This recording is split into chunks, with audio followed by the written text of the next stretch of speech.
Northern Ireland, a thickening of the cloud and some showery rain here, although it will feel considerably fresher with the wind coming from the northwest. Meanwhile, those heavy showers across East Anglia and the southeast are slow to clear later in the afternoon and into the evening. But for the Midlands, Northern England, parts of Wales and the southwest, plenty of dry and fine weather. A good deal of cloud and some outbreaks of rain or showers moving across Scotland and Northern Ireland by this stage in the evening. And temperatures starting to fall as the sun goes down. And actually here it's going to be a relatively cool, in some places chilly night with clear skies and lower humidity across many parts. But elsewhere, well, we keep some patches of cloud, we keep some showers going into the early hours of Wednesday, and we'll see lows of 13 or 14 in the south, mid to high single figures further north, and in some sheltered glens, low single figures. So a cool start on Wednesday, and certainly a fresher day to come for all of us up and down the UK. There'll be some sunshine around, but also showers will get going once again. And again, these will be slow moving, they'll be heavy in places. But away from the showers, in any sunny spells, feeling fairly pleasant with light winds and highs of 22 Celsius in the south, mid to high teens further north. That warm feeling inside from Boxed Boilers, sponsors of weather on GB News.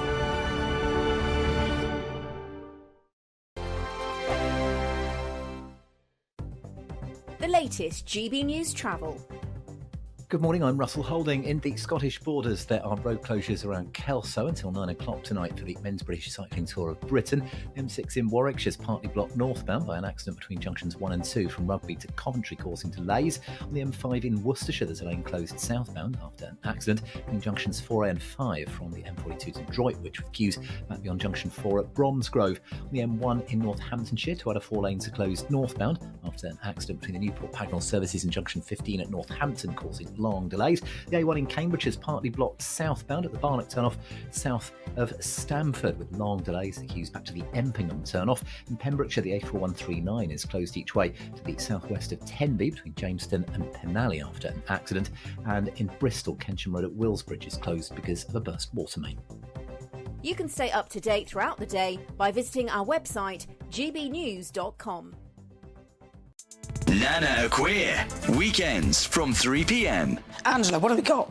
Hello, there's an awful lot, but I think the main interesting thing is that Prince Harry said a week or so, 2 weeks ago, I think it was, that he absolutely wasn't going to go to his uncle's funeral because there wasn't enough protection for him. His uncle, Lord Fellows, was married to Jane Spencer, who was Diana's sister, who was the most practical and helpful of the three children, the three girls, and she's done an awful lot for Harry. I thought it was just terrible. He wasn't going to go there, but he has been there. They didn't talk to William. William didn't talk to him. Did he get any protection?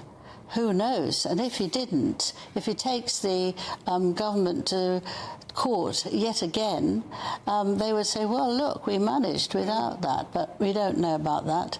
But also the paper, the magazine that does loads for Harry and Meghan, they were the ones who said he wasn't going, so they said what he wanted them to say. He doesn't need any protection. I mean, how did he get there? Probably in a Bombardier private jet that gives off 60 times more carbon than anybody else. Yes, well, we don't know about that. The good thing was that he was there, and of course today is Remembrance Day for Diana, the day she died. So that he went there and he was with her side of the family, and I think that that's very good and might help him feel a bit better about things. But neither of them are doing well out of it. William is not doing well out of it. Harry is not doing well out of it. The King is not doing well out of it. Meghan Markle's not doing well out of it. Why can't they just... No, I don't think it's that easy. I think that they might do much worse if they were together again. GB News, the People's Channel.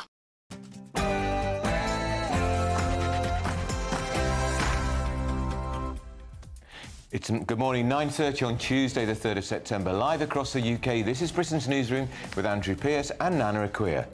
Well, we're kicking things off with pressure on Labour. Starmer facing backlash on winter fuel payments and the decision to withhold arms from Israel. Proud to be British? Well, are you? A survey reveals a fall of 20% for those who say they are proud of Britain's history.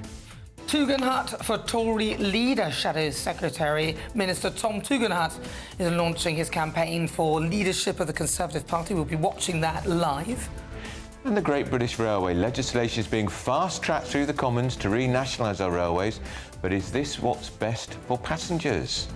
Homeowner dreams crushed. Almost 2/3 of UK adults are abandoning home ownership dreams, with affordability and the cost of living as the biggest worry. And could ketamine be the answer to depression? A London wellness clinic is offering the well-known party drug to help treat anxiety and other mood-related disorders.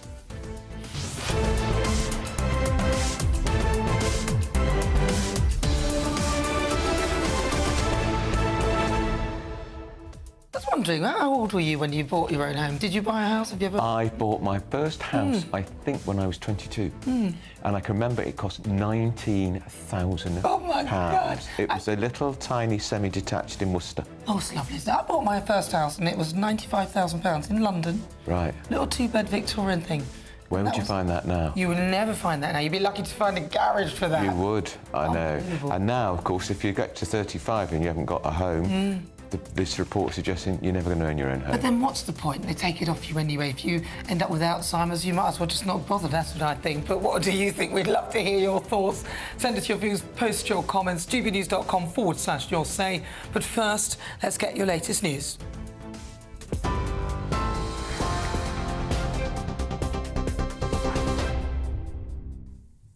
Nana, thank you and good morning. The top stories from the GB Newsroom. There's been a backlash over the decision that the government's made to suspend some arms sales to Israel, including from former Prime Minister Boris Johnson, who's accused Sir Keir Starmer of abandoning the country. Foreign Secretary David Lammy says the decision follows a review which found there was a clear risk they might be used to commit a serious violation of international humanitarian law. Mr Lammy says around 30 of 350 licences will be suspended, stressing, he says, this is not a blanket ban, this is not an arms embargo. However, former Defence Secretary Grant Shapps has told media this morning the suspension was akin to student politics, also calling it a very retrograde step. But Defence Secretary John Healey has insisted today that Israel's security will not be weakened by that suspension. In other news, Tom Tugendhat launching his campaign for the leadership of the Conservative Party at an event this morning. The Shadow Security Minister will set out his vision for the future of the party and the nation. He's promised a return of honesty to politics, as his Tory leadership rival Robert Jenrick defended his desire for the UK to ditch a key human rights treaty. Mr Tugendhat, one of 6 Tory MPs vying to be Rishi Sunak's successor, says he'll promise to reset the party's relationship with the public. MPs returned to Westminster yesterday after the summer recess, as James Cleverly and Kemi Badenoch also launched their campaigns. Head teachers in schools in England will now be told on a Monday if they're due an Ofsted inspection that week. It comes after a major reviews found that Ofsted's response to a head teacher's suicide following a school inspection was defensive and complacent. The independent review was commissioned after an inquest last year concluded that a critical Ofsted inspection contributed to Ruth Perry's death. Mrs Perry took her own life after an Ofsted report downgraded her primary school in Reading from its highest rating of outstanding to its lowest rating, inadequate, over safeguarding concerns. A coroner concluded the Ofsted inspection November 2022 contributed to her death. The findings come after the government scrapped the practice of inspectors issuing an overall grade for a school, either outstanding, good, requires improvement, or inadequate. And the government has pledged to crack down on snatch thefts after cases soared by more than 150% in the last year. An estimated 78,000 people had phones or bags grabbed from them on the streets, with policing intelligence suggesting it's being driven by increased demand for second-hand smartphones, both in the UK and overseas. To tackle this challenge head-on, tech companies and manufacturers will be called to attend a Home Office summit on the issue, looking at the new innovations that could take on the illegal market. And this will build on anti-theft smartphone features that some tech firms have already rolled out to protect their customers. And those are the latest GB News headlines for now. I'm Tatiana Sanchez. More from me in half an hour. For the very latest GB News direct to your smartphone, sign up to News Alerts by scanning the QR code or go to gbnews.com/alerts.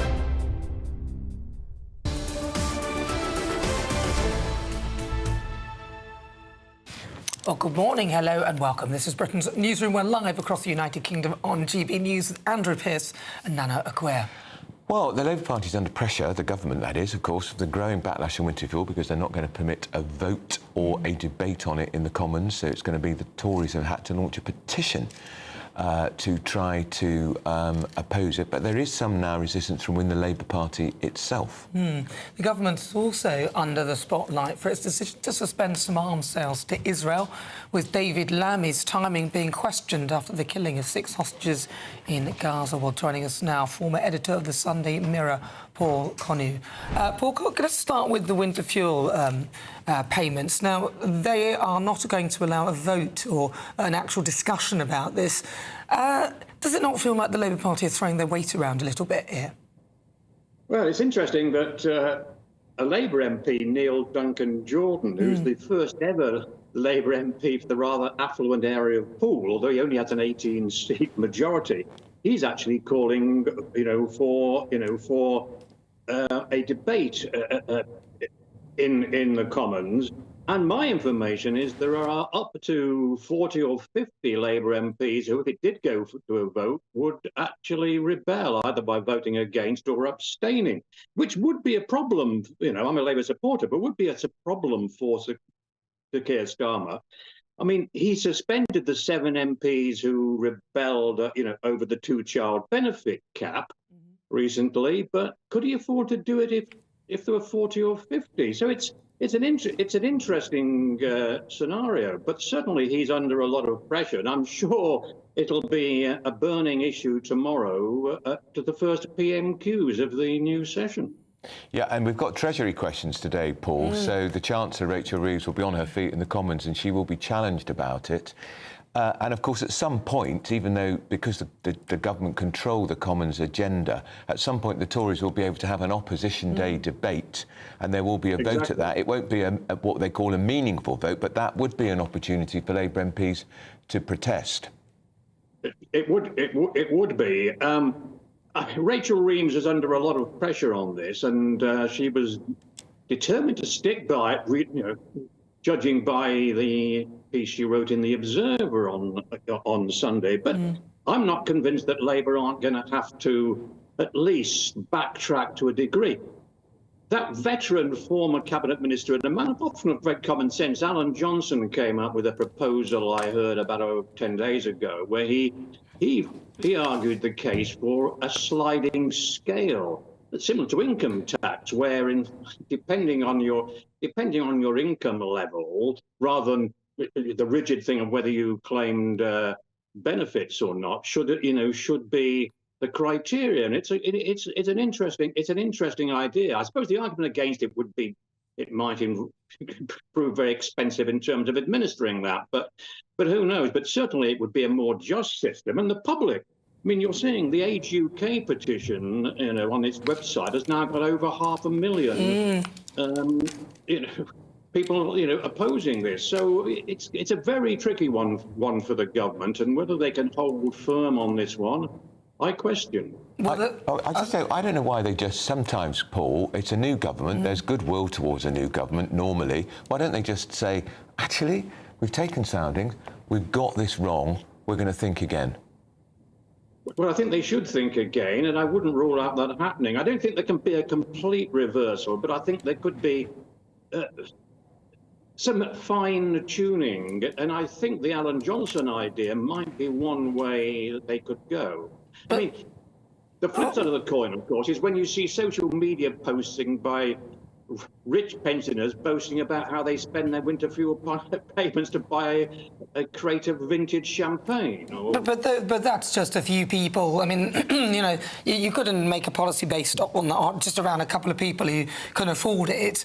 But what about the fact that even they're directing people towards pension credit, but even the 20-page form, if that isn't bad enough, it'll take you about 9 weeks for them to even process it. So the alternative that they're offering to people who may not be able to, if they do take the winter fuel allowance, is an alternative that will take a minimum of at least 2 months to even go through the processing procedures, which is ridiculous. It is a difficult one. And I'm sure, and it's gifted the Tories an attack weapon, especially for those competing to succeed Rishi Sunak. But but at the same time, there is a black hole. No matter how much you argue about it, there is a very large black hole which Rachel Reeves has to find some way of tackling. But whether this is the right choice or not is the issue. Well, she's made the hole bigger, hasn't she, with all the big payouts that she's given to unions. Everyone's going on strike. But anyway, let's move on to Israel, shall we? David Lammy, he has the Foreign Secretary. He has suspended some licences for arms exports to Israel. People are saying that actually this is kind of giving Hamas the green light to carry on. That's absurd. I think Boris Johnson was, who you quoted earlier on, was actually it's bunkum that we've abandoned Israel. If Iran launched another missile attack, I am sure that British planes, would intervene as we did last time. But this is complying with international law, and without doubt, the previous Tory government had the same legal advice as Labour are getting, and did nothing. But this isn't. This is if you like, it is complying on one level with international law, which we should do, and secondly, yes, of course, it does placate. It does placate the Labour backbenchers who rebelled before over Gaza. I mean, I'm a strong supporter of Israel, but not of the Netanyahu regime. What happened on October the 7th last year was obscene and barbaric, but so has been the scale of the civilian carnage in Gaza. And most of my Jewish friends and some by marriage relatives, in fact, they are very cynical about Netanyahu, who needs to prolong this war in a sense for his own political survival. Because if it was an election, he would undoubtedly lose it, and if it wasn't for what's happened on October the 7th and subsequently, he would almost certainly have been convicted, on the corruption charges he was facing. Paul, is there not an issue about the timing, though? The weekend, 6 Israeli hostages shot dead by Hamas. The timing, and then the government announces this just a few days later. It's not a good optic. But you can Andrew, you can look at that both ways. There are mass protests in Israel, including by the families of hostages, opposing Netanyahu's refusal to seek a ceasefire that would free the hostages. Even his own defense minister and most of the military chiefs in Israel, are opposing his position of saying he wants to keep troops in the Philadelphia Strip in Gaza, which obviously is a barrier to any ceasefire. It'll be interesting to see how America plays this with its election looming. They obviously haven't taken the step that the UK has taken. Whether they'll shift on that as the election comes closer, in fact, I don't know. But without doubt, I think public opinion in the UK will support we haven't had a poll yet on it, but will support the action the government have taken. All right. Well, I was just going to briefly point out that actually 2 of the large arms buyers were Qatar. I mean, that's where the Hamas, apparently, the leaders are there. So, to me, I'm not buying any of this. I think it's just some sort of postulating, political posturing to kind of keep the pro-Palestinian vote. What are you saying? We should ignore international law, in fact. What about Qatar? Yeah, but that's all very well. But you're dealing with an opponent who is ignoring international law. So they're not on equal footing. They're dealing with Hamas. They're signed up to international law treaty. Yeah, but that's not the point, is it? When they're in war against somebody who's not observing it, all you're doing is exposing them to the opponent, the enemy. And I just don't think that makes any sense. But listen, Paul, I've got to leave it there. Paul Conley, thank you very much. He's from the Sunday Mirror. Now, up next, are you proud to call yourself British? The study suggests few of us might be. You're with Britain's Newsroom on GB News.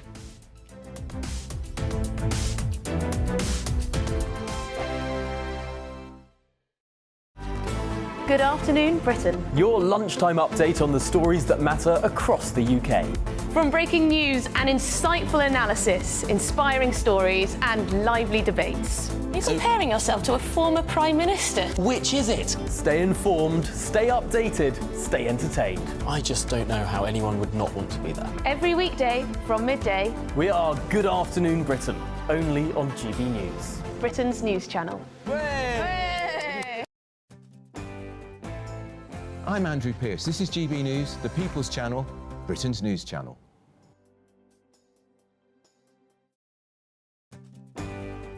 I'm Michael Portillo. This is GB News, the People's Channel, Britain's news channel.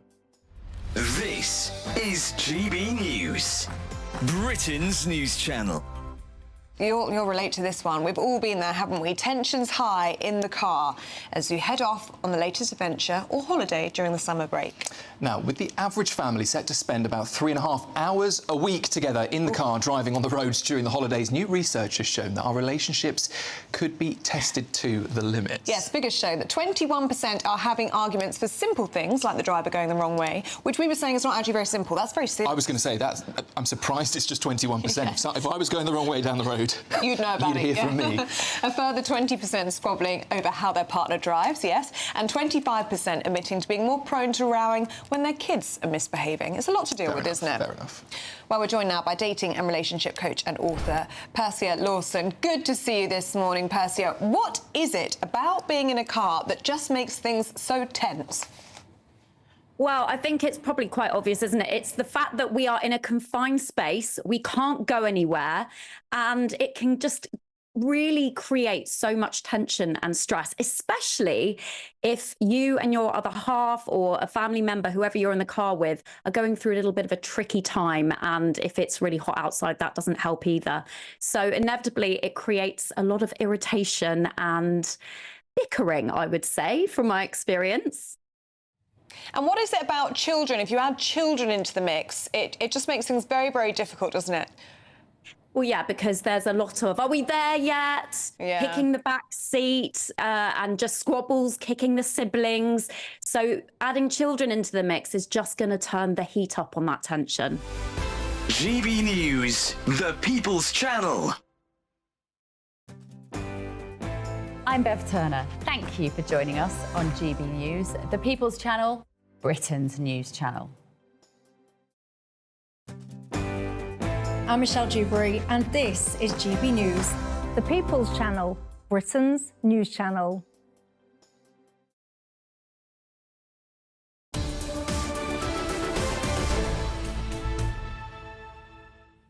Good morning, 48 minutes after 9 o'clock. This is Britain's Newsroom on GB News. Now, a new survey has shown that fewer of us than ever feel proud of Britain. And less than half of us believe someone needs to be born in the UK to be British. So what about our history, our democracy, or even our economic achievements? Apparently, we're quite proud about what we do on the sporting field, Olympics, England football team, Scotland football team, but we're not so proud of the rest of it. Well, I think a lot of people are, but then you see what happens. You can be demonised as far right if you're holding the flag of St George. Yeah. You could be demonised as almost far right for saying that you think immigration is too high. Yeah. And even listening to Keir Starmer, him saying, you know, things will get worse before they get better, and kind of talking Britain down. Yeah. It feels as though those who should be promoting and being proud of this great nation aren't. I'm very proud to be British. I love it. Well, apparently the over-impression in this survey is a country that is quite proud of itself. Quite, not very. I don't know who wrote this, but I think if you ask most British people, we're very proud, but we have to sort of hide our pride. But joining us now, former police superintendent Leroy Logan. Leroy, welcome. Lovely to talk to you this morning. So, Leroy, fewer people than a decade ago believe that someone must have to be born to have or have an ancestry in the UK to describe themselves as British. That's a good thing, right? Well, I think it depends on a person's experience. I know as first generation from the Windrush, settlers who came over as in response to the motherland. Britain asked them to help restore the country.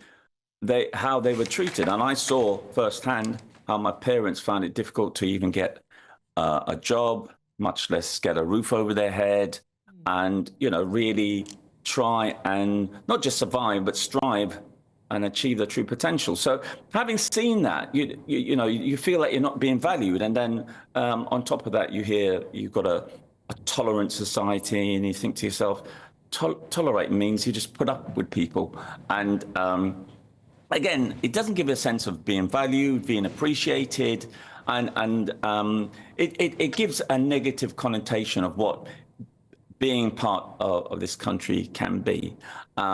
But that's on the negative side. On the positive side, obviously, when we see sporting events, more diversity in various sporting events, the arts, and when it comes to award ceremonies, whether it's the BAFTAs or the Olympics or whatever, and celebrations of the Queen's Jubilee, I think there is definitely a coming together. And I think it's that when everyone's coming together at the same level and not being devalued or demonized, you get that great sense of being proud of being British. But sometimes it doesn't reflect the day-to-day experience of people. So, if you go to America, you see a flag pole in a lot of gardens. People are quite proud to fly the Stars and Stripes. Seems almost a great reluctance here. And I remember when Gordon Brown became Prime Minister, one of the first things he did was he flew the Union flag from every government building in Whitehall, but that just faded away very quickly.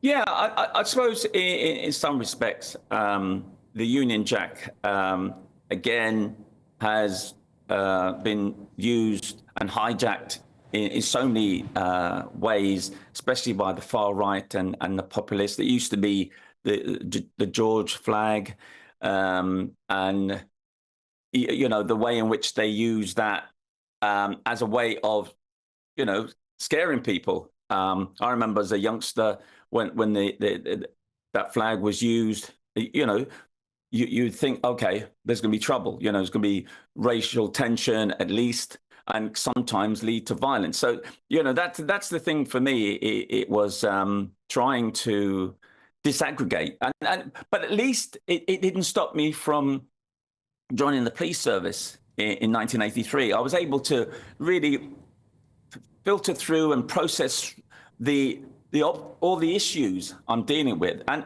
having really positive parents to say, listen, okay, despite our reluctance, you join in the police, we'll be with you and support you. But unfortunately, a lot of my peers, they were very adversarial. They didn't want, why are you joining, the feds? You're a traitor and everything. But I knew the reasons why I'm joining. I wanted to make changes from within. I wanted to ensure that, the experiences my parents went through at the hands of policing and so forth didn't happen to other people. But I could see that unified reluctance to appreciate the police even, and because of their day-to-day experience. So that's what offsets a lot of feeling part of Britain when your day-to-day experience doesn't reflect that. We'll have to leave it there. Thank you very much. He's a former police superintendent. Do you feel proud to be British? Oh, I'm so proud. I love it. I've got a Union Jack dress. I've got it all. Listen, I know that a lot of people get One of the upset. Spice Girls had a I know, Union. I've got one like that. Have you really? It's got sparklers as well and everything. Well, Quite right. Stay with us. Still to come, we'll be adding live to Tom Tugendhat's leadership speech. And should we renationalise British Railways? Because that's what the government's going to do. This is Britain's Newsroom on GB News. A brighter outlook with Box Solar, sponsors of weather on GB News.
feeling inside from boxed boilers, sponsors of weather on GB News.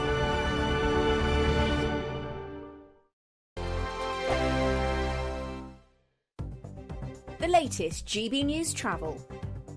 Good morning, I'm Russell Holding. In the Scottish Borders, there are road closures in Kelso until 9 o'clock tonight for the Men's British Cycling Tour of Britain that sets off at 10:30. The A1 in Cambridge is partly blocked southbound by an accident at the Barnet turnoff to the south of Stamford, causing queues from the A47 at Wansford. On the M1 in Northamptonshire, 2 out of 4 lanes are closed northbound after an accident between the Newport Pagnell services and junction 15 at Northampton, causing queues. In Pembrokeshire, the A4139 is closed each way at Penalley to the southwest of Tenby after an accident last night. In Bristol, the A4175 Kensham Road at Willsbridge is closed each way off the A431 Bath Road because of a burst water main causing queues. And train services have been stopped between Didcot Parkway and Swindon, and that's because of a signalling problem. And that's the latest. You can stay up to date throughout the day by visiting our website gbnews.com. This is your chance to win a £36,000 secret salary in the latest Great British Giveaway. That's like having £3,000 each month for an entire year. Extra cash in your bank account that you can do whatever you like with. Take a year off and keep it to yourself. You don't even need to tell the taxman, as it's totally tax-free. For a chance to win £36,000 in tax-free cash, text cash to 63232. One entry costs £2 plus one standard network rate message, or text bonus to 63232. 5 entries cost £5 plus one standard network rate message. You can enter online at gbnews.com/win. Entries cost £2, or post your name and number to GB08 PO Box 8690 Derby DE1 9TT. UK only. Entrance must be 18 or over. Lines close at 5 p.m. on the 25th of October. Please check the closing time if listening or watching on demand. Good luck. Hi there, I'm Michelle Dewberry and I'm going to take a second to tell you all about my show, Dubes & Co. We start off with the issues of the day. We then bring in both sides of the arguments. We get rid of the disrespect. And then you throw me into the mix. And trust me, I'll tell it exactly how it is. And then, of course, the magic ingredient, you at home. We mix it all together and what have we got, in my opinion, the best debate show in town. Monday to Friday, 6 till 7 on GB News, Britain's news channel. Welcome to State of the Nation, daily plunge into the stories shaping our country. I'm Jacob Rees-Mogg, and Monday to Thursday we bring you the insights, the facts, the truth about how our country is being governed. Because what happens in Downing Street matters down your street. Tune in to State of the Nation every Monday to Thursday, 8 to 9 o'clock. Only on GB News, the People's Channel, Britain's news channel. Discussion with those in power that cuts through the spin and gets to the heart of the issues shaping our nation. You haven't confirmed that you want to stand as leader, but you haven't ruled it out either. This report basically says that he's not fit to stand trial. Is he indecisive? Incompetent? I deliver the dose of reality Westminster needs. That's the Camilla Tominey Show at 9:30 every Sunday on GB News, the People's Channel, Britain's news channel.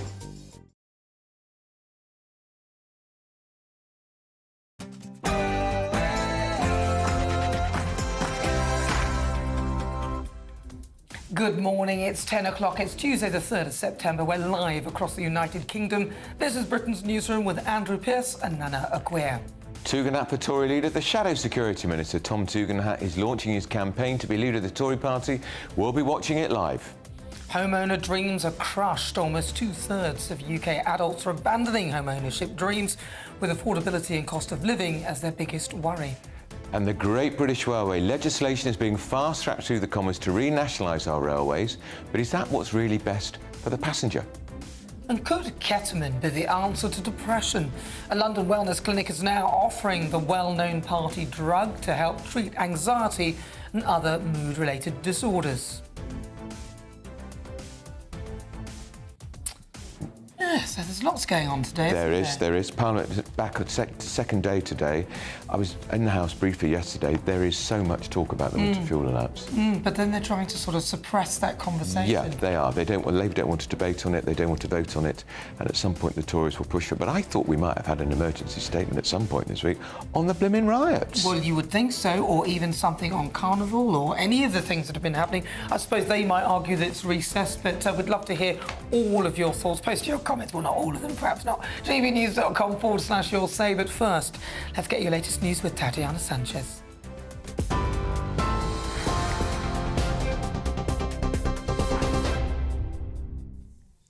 Nana, thank you. The top stories. There's been a backlash over the decision by the government to suspend some arms sales to Israel, including from former Prime Minister Boris Johnson, who's accused Sir Keir Starmer of abandoning the country. Foreign Secretary David Lammy says the decision follows a review which found there was a clear risk they might be used to commit a serious violation of international humanitarian law. Mr Lammy says around 30 of 350 licences will be suspended, stressing it's not a blanket ban and it's not an arms embargo. However, former Defence Secretary Grant Shapps has told media this morning the suspension was akin to student politics, also calling it a very retrograde step. But Defence Secretary John Healey insists Israel's security will not be weakened by the suspension of some arms exports. Shadow Transport Secretary Helen Whately told GB News this morning it's bad timing. Well, I think it's really important that we stand firm in our support of Israel in their conflict with Hamas, which of course is a terrorist organisation. Like many people, I am concerned about the humanitarian situation in Gaza, but we know Hamas is using people as human shields and still has Israeli hostages. And in fact, one of the problems with this announcement is one of timing. It was just a few days ago that Hamas murdered 6 hostages rather than release them. And right on the back of that is this announcement by Labour about limiting arms sales to Israel. In other news, Tom Tugendhat's launching his campaign for the leadership of the Conservative Party at an event shortly. The Shadow Security Minister will set out his vision for the future of the party and the nation. He's promised a return of honesty to politics as his Tory leadership rival Robert Jenrick defended his desire for the UK to ditch a key human rights treaty.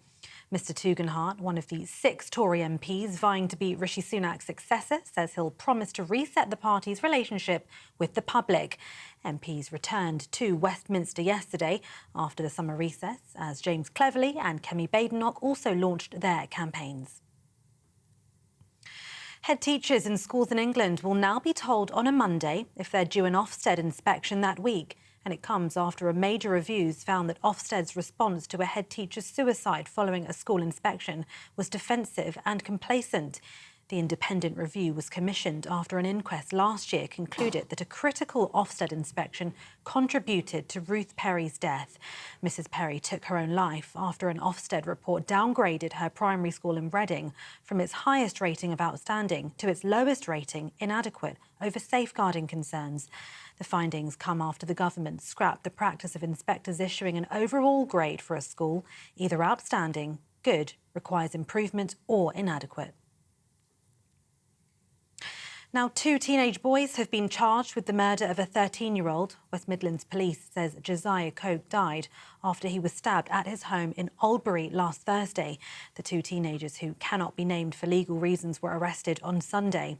A man in his 40s has also been charged with assisting an offender. All 3 are being held in police custody and will appear in court today. In other news, the full inquest hearing into the death of Steve Diamond, who died of an overdose after appearing on the Jeremy Kyle show, begins today. Mr Diamond suspected to have taken his own life 7 days after filming for the ITV programme in May 2019. He'd taken a lie detector test for the show after being accused of cheating on his fiancée. Mr Diamond died of an overdose and heart problems at his home in Portsmouth. The government has pledged to crack down on snatch thefts after cases soared by more than 150% in the last year. An estimated 78,000 people, or more than 200 a day, had their phones or bags stolen in the year leading up to March this year, according to Home Office analysis of data from the Crime Survey for England and Wales. That's more than double the 31,000 incidents in the same period to March last year. Police intelligence shows that the increase is likely driven by greater demand for second-hand phones in the UK and abroad. Tech companies and manufacturers will be called to attend a Home Office summit on the issue, looking at the new innovations that could take on the illegal market. The Chancellor has been urged to impose a pay-per-mile scheme on British drivers to avoid a black hole, they say, from lost fuel duty revenue. Public transport charity Campaign for Better Transport issued the plea, claiming it would have public support. It's proposing drivers of zero-emission vehicles, such as electric cars, should be charged based on how far they travel. Under the plan, drivers with a zero-emission vehicle before the implementation date would be exempt, incentivising the switch to electric motoring.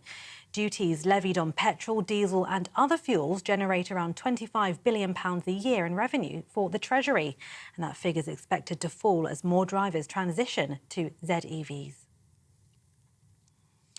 And 5 seabird species have been added to the UK's red list of greatest conservation concern.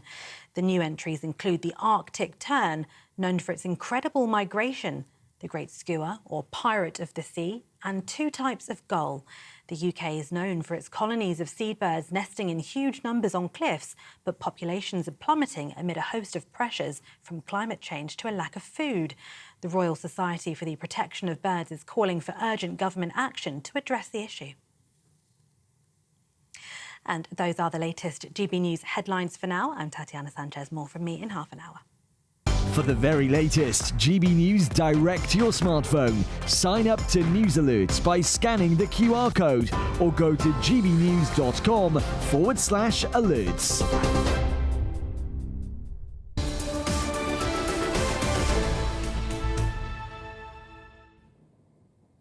Hello and welcome. This is Britain's Newsroom, GB News. I'm Andrew Pearce. This is Nana Queer.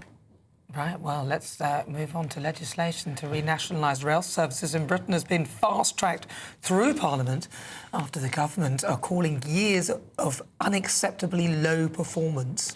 Well, they pledged in their election campaign to fully nationalise British Rails within 5 years in office. And that was, of course, under the planned name Great British Railways. The state-owned company will oversee all rail transport except for transport for London, Mersey Travel, light train and tram services. Well, let's talk to our GB News political correspondent, Olivia Rutley. Olivia, this is a big moment for the government. It was a key part of their manifesto, and while I have to say I'm not a fan of nationalisation, I suspect it's probably a policy that might be popular with commuters who are fed up with trains that don't run on time, that are incredibly expensive and often, frankly, filthy dirty. Well, all polling suggests that it is a popular move among members of the public. It was perhaps arguably one of the most popular things on the Labour manifesto. The argument at the moment is whether or not the government is rushing this through. Yes, it was a key part of its manifesto, but Helen Whately, the Shadow Transport Secretary, says that she believes, the Conservatives believe, that the government isn't allowing proper scrutiny over it. And you can see where she's coming from. The government was only elected in July. It's the beginning of September now. There's been a recess of 4 weeks, so you could argue that there just hasn't been enough time for the Commons to properly assess this legislation. That said, this has been in the pipeline for a very long time.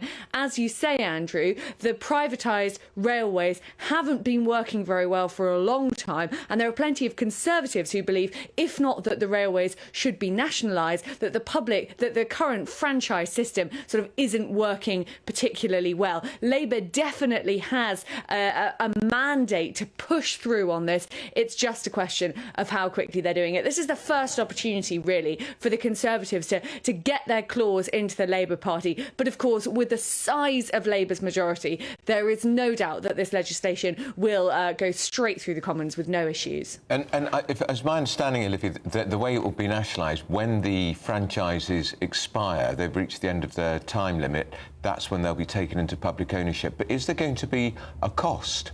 I mean, to the shareholders? I mean, are the shareholders going to be compensated? Well, that is the question which we still don't properly have an answer to yet. The Labour government, the previous one, when Jeremy Corbyn was leader of the Labour Party, he claimed that it would be possible to simply renationalise the railways and basically rob shareholders of what they were owed. Keir Starmer is being more practical about this, but obviously if the cost sort of stretches into the multi millions, which it almost certainly will, then there is a question of how does the taxpayer foot that bill. We already know that Labour really doesn't have very much wiggle room at the moment when it comes to public spending. They have painted themselves into a corner over taxes, saying that they're not going to raise taxes on ordinary working people, but we are expecting at the budget for taxes to rise. Capital gains, for example, probably will go up. Inheritance tax could go up too. There's talk about scrapping of the reduction in council tax for single person households. If that money is then put towards sort of paying off shareholders, there could be a kickback from that as well. Although Labour supporters who are supportive of this policy to renationalise the railways must understand that there probably will be some bit large cost to this. It'll be interesting to see how they manage to sort of dismantle all of that, but we'll watch that very closely. Now, let's move on to Israel and the arms deal. I mean, Israel have accused the British government of rewarding Hamas terrorists because it's David Lammy has announced that he's going to suspend some arms export licences. Can you tell us more about that? Well, David Lammy has made this announcement today, and it is very contentious indeed. In terms of sort of absolute funding, it isn't hugely important. The British government only contributes 0.02% of Israel's arms. It's not going to make a big difference in Israel's arsenal, but it is a statement of intent. The Labour government at the moment is saying that it is still fully behind Israel, but there is no getting around the fact that it has gone now further than the US in stopping Israel receive everything that it needs. David Lammy is so far saying essentially that it's basically a technicality, that he has received this report saying that there is a chance, just a chance, that Britain's weapons could be used to break international law by Israel. He's not saying that they are breaking international law, just that they could. And so he has no choice but to make this decision. He and the Defence Secretary, John Healey, are still maintaining that Britain is fully behind Israel. But of course, actions speak louder than words. And while the US has threatened to block arms deals with Israel, it hasn't actually gone that far. And Kamala Harris, the Democrat nominee, is saying that she wouldn't go that far, that she will continue supporting Israel. There is a bit of a question mark over whether this is all actually quite politically motivated. Ever since October the 7th, Keir Starmer has been under a lot of pressure from some of his backbenchers, particularly those with a big population of Muslim constituents, to be less supportive of Israel. And you could argue that Labour actually lost 5 seats in the general election to pro-Gaza candidates. Are those people in Parliament now putting pressure on Keir Starmer? And is that why he's decided to make this move now? I think for sure. Olivia, thank you for that. That's our political correspondent, Olivia Brutley. I think that's for sure why the timing of it, really. It does feel a bit like that. But joining us now, spokesperson at We Own It, John Bosco Nwogo. I think I probably got that wrong, John Bosco. I'm sorry about that. How do you say your name, John Bosco, the second bit? Nwogo. Nwogo. I wasn't far. Very good. Far off. John, what are your views on this, then, this nationalisation of railways? Is it long overdue? It absolutely is. The latest polling from YouGov shows that something like 82% of the public support taking our railway into public ownership. And just to respond to something that your political correspondent said earlier, the reason that the government is going about nationalizing the railway the way that they are doing is because this way it's actually costless to do it. So in essence, they have contracts with private rail operators lasting for a certain duration, say 4 or 5 years. And the idea is not to take those contracts off them before they end, because you'd have to compensate them if you do, but to wait until the contracts run out and then just not renew it, taking the contracts back in-house. That way, it costs the taxpayers £0 and 0 pence at the end of the day. And just something that's important to remember. But aren't there shareholders involved here, John? What about the shareholders? There are the shareholders are shareholders of the companies that we have contracts with. And once the contracts are over, we no longer have any dealings with them.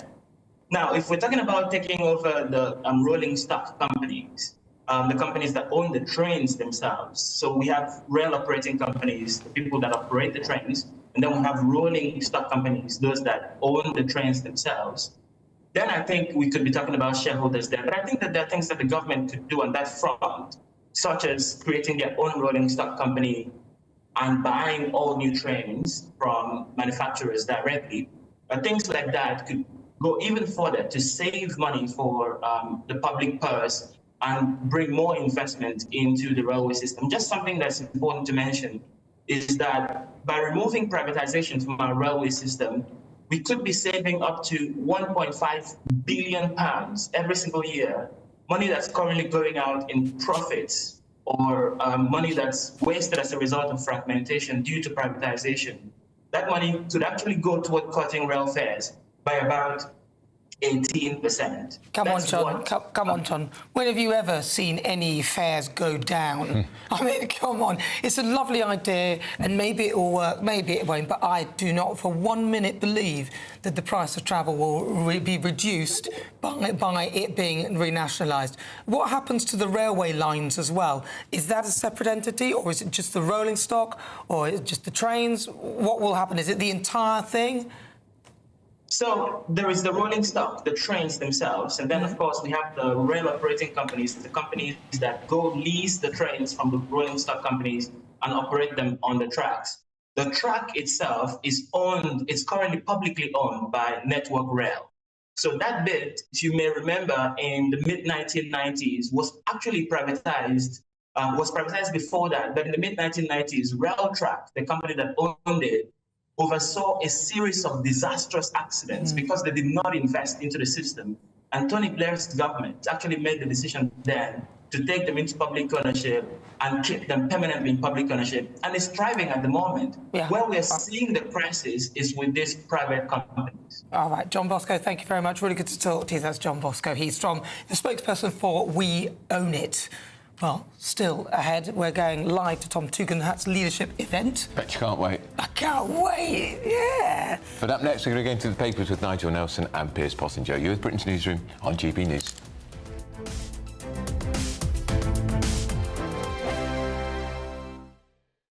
This is GB News, Britain's news channel. More than half of people aged 50 and over feel happier from having a friendship, and 46% feel a sense of belonging too. Tomorrow is the start of Friendship Month. The Oddfellows, a non-profit friendly society that provides older adults with opportunities to create new friendships, is now inviting more people this September to join their local groups and expand their friendship circles through giving a taster activity at local community centres. We're joined now by Jane Nelson, who's the CEO of Oddfellows. Good morning, Jane. Thanks for joining us. As someone in my mid-30s, I've even noticed as well that my own friendship group has diminished over the years as kind of, you know, people get married and have kids and they kind of drift apart and don't make time for each other. How important is it to have friends separate to your family? What benefit does that bring you? As you do get older, you do lose friends for a variety of reasons. Either you lose touch or they have an illness or they pass away as you get older. The stats show that people love spending time with their friends. It always takes somebody, doesn't it? Somebody's got to make that first step to send a text to say, do you fancy meeting up for coffee, or do you fancy going to the pub, or whatever the arrangement's going to be. But sometimes somebody always has to be make that first step and text or phone. And I think the other key thing is it usually tends to be the same person, but that doesn't matter as long as that connectivity is made, because that's what you need. You need the connectivity. If you think about when we were children, we'd go around the playground and say, will you be my friend? Well, we don't tend to do that as we get older. But be brave, look on Oddfellows website, see all the amazing events we've got on, go to see what's going on in your area, oddfellows.co.uk, or you can telephone 0800 028 1810, and our team will be more than happy to point them in the right direction of their local events, and there's so much going on, 300 going on. GB News, the People's Channel. It's Patrick Christie's Tonight, and here we do things differently. It's explaining the absolute madness of this, doesn't it? It's explosive. I mean, this is very good. It's lively. 850. Your government sat there, Sean, and it did nothing. It's controversial. And the Middle East has been in turmoil since before I was born. It's everything you need to kickstart your evening. Everyone's had their Weetabix tonight. I love to see it. That's Patrick Christie's Tonight, weeknights from 9 p.m. Only on GB News, the People's Channel, Britain's news channel. Are the newspapers getting you down? My wife didn't divorce me that month. Struggling to separate the wheat from the chaff? I know that it's a bit of a circus at the best of times. Well, don't worry. Headliners has got you covered. We'll take the burden of reading the day's news, and if we get depressed, who cares? It's an occupational hazard, frankly. That's Headliners on GB News from 11 p.m. till midnight, and the following morning, 5 till 6 a.m. on GB News, the comedy channel. Nah, just kidding. Britain's news channel.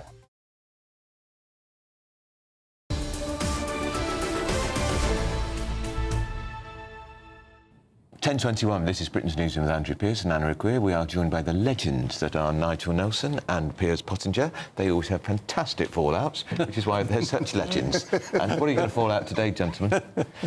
What about... Arms to Israel. Arms to Israel. Mm. So we've gone out on a limb here in the sense some countries have gone there already, but the United States significantly haven't. Well, what, of course, the extraordinary David Lammy, a man who's already embarrassing us internationally as such a useless foreign secretary, he's saying that we're not going to send these parts, mostly parts for arms, in case they're used to break the law, international humanitarian law. Well, that is true of any arms deal. Of course. So it's also hypothetical and preposterous. What in fact he's done is it's a political move, because it's no coincidence that Jeremy Corbyn has formed an alliance with pro-Palestinian groups in Parliament. And this was announced at the same time as Corbyn announced his alliance.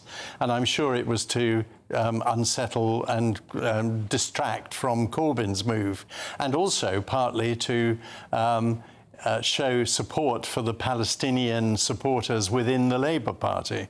Lammy, of course, having agreed that the international arrest warrant for Netanyahu should support, he supported it. He then flew to the Middle East to try and intervene in the ceasefire discussions, and was shocked to find Netanyahu didn't want to speak to him. Well, I mean, I'm sorry, the man is shown himself within a very short space of time to be, in my opinion, actively dangerous to have as Foreign Secretary. You're spluttering with rage here.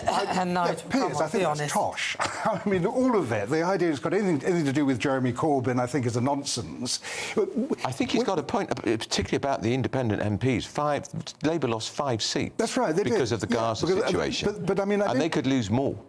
Well, yeah, but they can't lose it yet. Yeah, I mean, but the Muslim vote will solidify and strengthen, because this war in Gaza is going nowhere. Well, Nigel. I mean, we don't have to worry too much until the next election. Right. So I agree with you that Gaza, in fact, cost 5 MPs their seats. I mean, I think Jonathan Ashworth was particularly sad to lose someone of his talent from the Labour front bench. But what we've had here is, first of all, it doesn't matter hugely to Israel. They'll get upset about it, but only 1% of less than 1% of arms being. But it's a symbolism, isn't it? Yeah, it's a symbolic thing. America obviously is the big one because they send 70%. We're joining other countries like Italy with the arms embargo. I think the important thing about this is that a review was carried out. Some of the evidence is, I think, where Piers is right, some of the evidence is not absolutely clear, but there is a definite risk of British arms being used against international humanitarian law. So it seems to me it's absolutely right to then make sure that those components, and they are only components, aren't used for that purpose. So a limited arms ban, it's only 30 licences out of 350. A limited arms ban seems to be the right way forward. But I don't understand it. I just want to ask you about this then. If that's the case, We supplied Qatar 2-point-something billion pounds worth. Qatar, where the leaders for Hamas are apparently residing. We have sent, and they have a massive trade with us. We have licensing with people who don't subscribe to international law, like Qatar, who is mainly Sharia law. I'd throw in Saudi Arabia there. So why is David Lammy now postulating on his moral high chair about arms to Israel when yet Qatar and other countries that don't subscribe to international law, we're quite happy to supply them? Well, I don't know if Qatar has ever used British arms against international law. I would agree with you. But the leaders of Hamas are even in Qatar. Well, they may be, but they're separate issues. I mean, that's the. But you can't completely disassociate it. No, but we're talking about using British arms. So, for instance, I would agree with you with our trade with Saudi Arabia, much bigger than our trade with Israel. Saudi Arabia have used British missiles to kill Yemeni children, and I'm very uncomfortable about our arms trade with Saudi. But if you're uncomfortable, this is sheer hypocrisy. No, but because I can be uncomfortable about both. Yeah, but the Labour Party is sheer hypocrisy. You're doing one, you go, well, we'll take the licences off them, but not them. But yet they're doing exactly the same thing. Well, we haven't. I mean, Saudi's been a long-standing contract. I mean, it's not just Labour. I mean, the Tories kept it going. It keeps about 40,000 jobs going in this country. Well, that's OK then. Well, no, it's not OK. That's why I'm saying to you that I would like to see us have some kind of arms embargo on Saudi. Do you remember Robin Cook tried to have an ethical foreign policy? Do you remember that? Yes. And it was abandoned within months. No, and the Saudi contract with BAE is actually the biggest industrial contract Britain has ever had. When it was signed originally, it was £76 billion, and it's now since then grown enormously. It's the most important industrial contract this country has, and it's many more than 40,000 jobs at risk if that was to go. Well, listen, so the contract there, and in terms of the amount we send to Israel, we're going to pick this up. We'll pick this up. We've got to go for a break because obviously Tom Tugendhat will be speaking very shortly. We don't want to miss. But gentlemen, you're staying with us. Stay with us, Nigel Nelson and also Piers Pottinger. Thank you. Right, stay tuned. Loads more still to come. This is Britain's Newsroom. Hi there and welcome to the latest update from the Met Office for GB News. Relatively humid air has been present across the UK during the last couple of days. You might have felt it. It's also been responsible for some heavy downpours. More downpours expected in places today, but eventually brighter and less humid air will arrive from the west. We start the day with a lot of cloud across England and Wales, further showery rain in places. Increasingly, by the afternoon, we'll see the heaviest downpours across East Anglia and the southeast. Hit and miss, but there will be some lively showers about. And then further west, brighter skies arrive into Western England and Wales. And for Scotland and Northern Ireland, a thickening of the cloud and some showery rain here, although it will feel considerably fresher with the wind coming from the northwest. Meanwhile, those heavy showers across East Anglia and the southeast are slow to clear later in the afternoon and into the evening. But for the Midlands, Northern England, parts of Wales and the southwest, plenty of dry and fine weather. A good deal of cloud and some outbreaks of rain or showers moving across Scotland and Northern Ireland by this stage in the evening. And temperatures starting to fall as the sun goes down. And actually here it's going to be a relatively cool, in some places chilly night with clear skies and lower humidity across many parts. But elsewhere, where we keep some patches of cloud, we keep some showers going into the early hours of Wednesday, and we'll see lows of 13 or 14 in the south, mid to high single figures further north, and in some sheltered glens, low single figures. So a cool start on Wednesday, and certainly a fresher day to come for all of us up and down the UK. There'll be some sunshine around, but also showers will get going once again. And again, these will be slow moving. They'll be heavy in places. But away from the showers, in any sunny spells, feeling fairly pleasant with light winds and highs of 22 Celsius in the south, mid to high teens further north. The latest GB News travel. Good morning, I'm Russell Holding. In the Scottish Borders, there are road closures around Kelso until 9 o'clock tonight for the Men's British Cycling Tour of Britain, which gets underway at 10:30. In Pembrokeshire, the A4139 is closed each way at Penally to the southwest of Tenby after an accident last night. In Bristol, the A4175 Kensham Road at Willsbridge is closed each way off the A431 Bath Road because of a burst water main causing queues. In Somerset, the A359 is closed each way between the Nunnycatch roundabout and Wanstrow after an accident. Buses replaced trains between Watford Junction and St Albans Abbey because of a faulty train. In London, the A232 Cheam Road is closed off Cheam High Street towards Sutton for emergency repairs causing delays. And on the M26 in Kent, it's taking around 20 minutes in westbound queues approaching the M25 because of roadworks. That's the latest.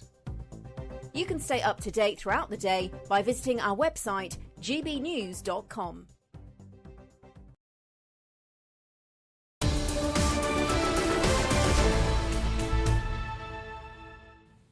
Right, it's just coming up at 10:30. This is Britain's Newsroom. We're joined by GBNews senior political commentator Nigel Nelson, also public affairs consultant Piers Pottinger. We have got Tom Tugendhat throwing his hat in the ring this morning officially, the former soldier, currently the defence security spokesman. How do you think... I mean, do you think anybody's paying any attention to the Tory leadership contest, Piers? No, and I'm not really. And I don't think many of the Tories are, because they're a pretty uninspiring choice, in my view. Right. And we need something fresh, we need something dynamic.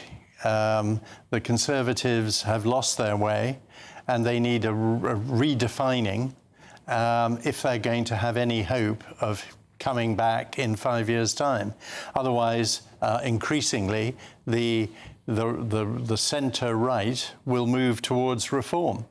And unless there's no point in them being centre and trying to be all things to all people, it doesn't work, as it's shown, because then you get the Tory rebels, as they're called, which destroyed the Tory party because of the split, and that's why they were unelectable.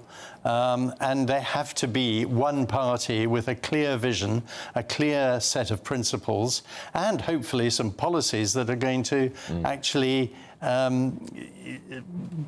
be popular with the electorate. Good luck with that lot. Exactly. Well, James Cleverly, James Cleverly, who was the Home Secretary in Foreign Secretary, he's come up with scrapping stamp duty altogether on houses, and that would be a popular policy with younger people who cannot. We've got a report today suggesting if you haven't got on the housing at the time you're 35, forget it. It's never going to happen. And it's so one of those taxes because of its historic nature. It's one of the few taxes where the government takes money but doesn't give you anything for it. Absolutely.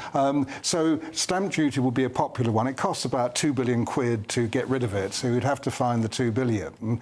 But if you are looking at taxes to scrap at some point in the future, then that's a good one to go for. Well, there'll be plenty more taxes soon because Rachel Reeves is going to do it. I mean, everything this government has done so far has been to take away stuff from people.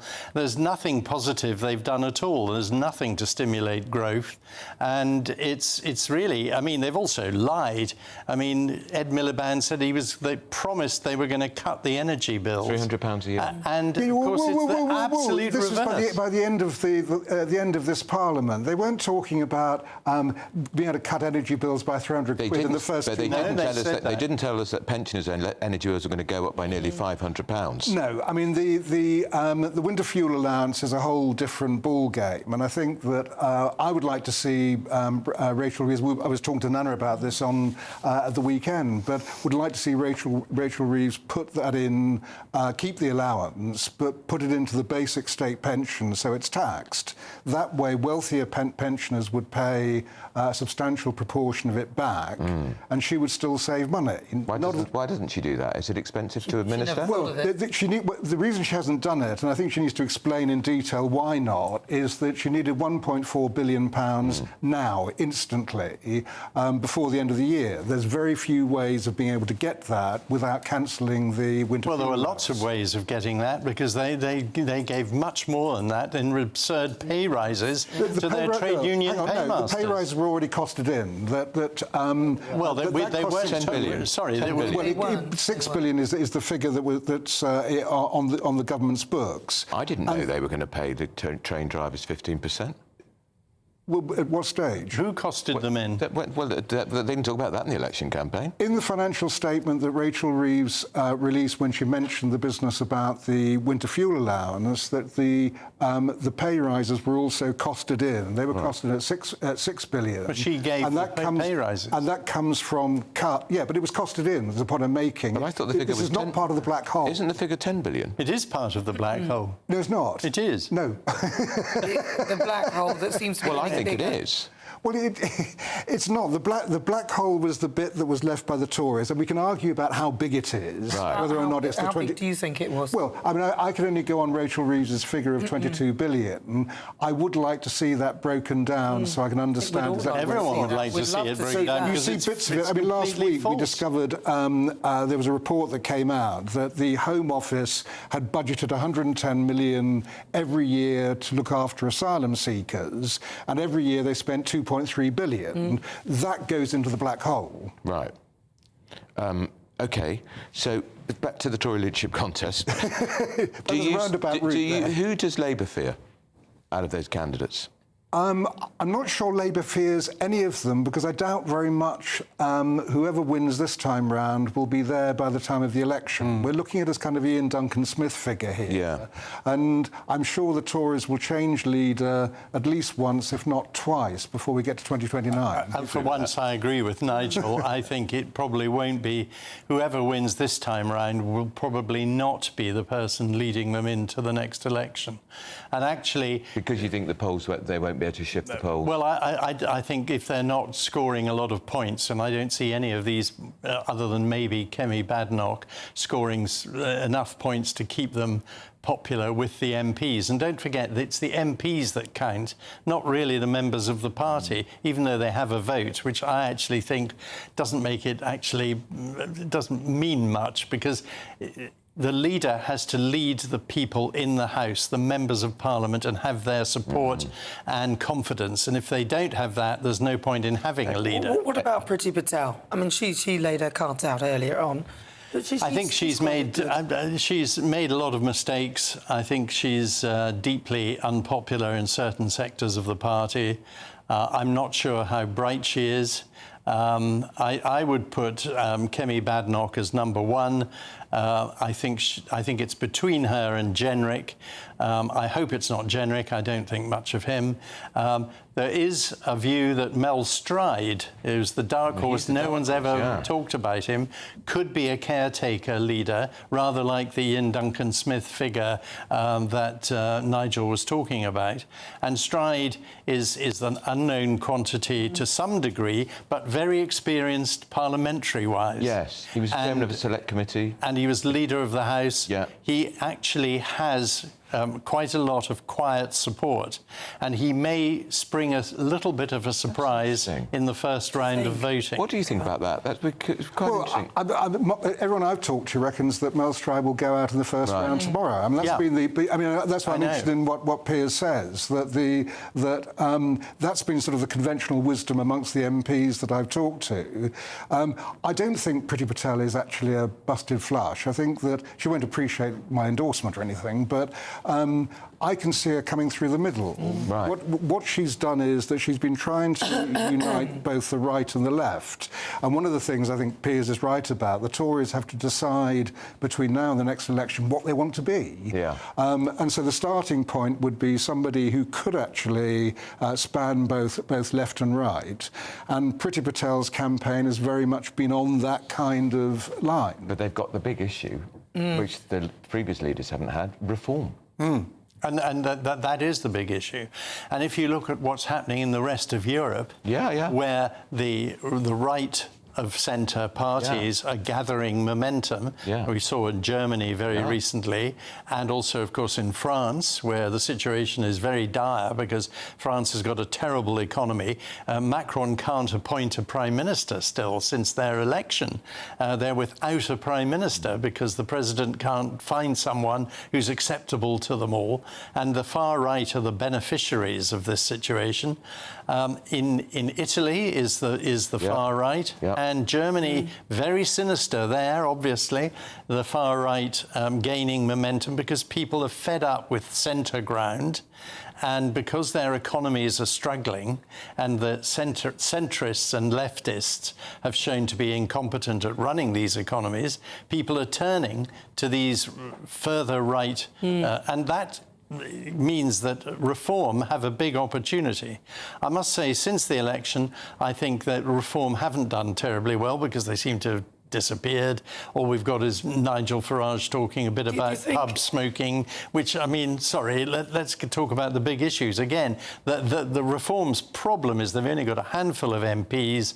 Other than Nigel, they don't really have much. And Lee Anderson is the sort of token bluff Yorkshireman, almost out of a Harry Enfield sitcom. No, come on, that's a bit unfair. That's unfair. No, you know, Lee Anderson is extremely popular, and he speaks to the real working class people who the Labour Party were meant to represent, and frankly have abandoned them. Absolutely, so I think that's a little bit unfair on Lee. No, I mean, I just don't think he's heavyweight enough. I don't think he's got enough gravitas.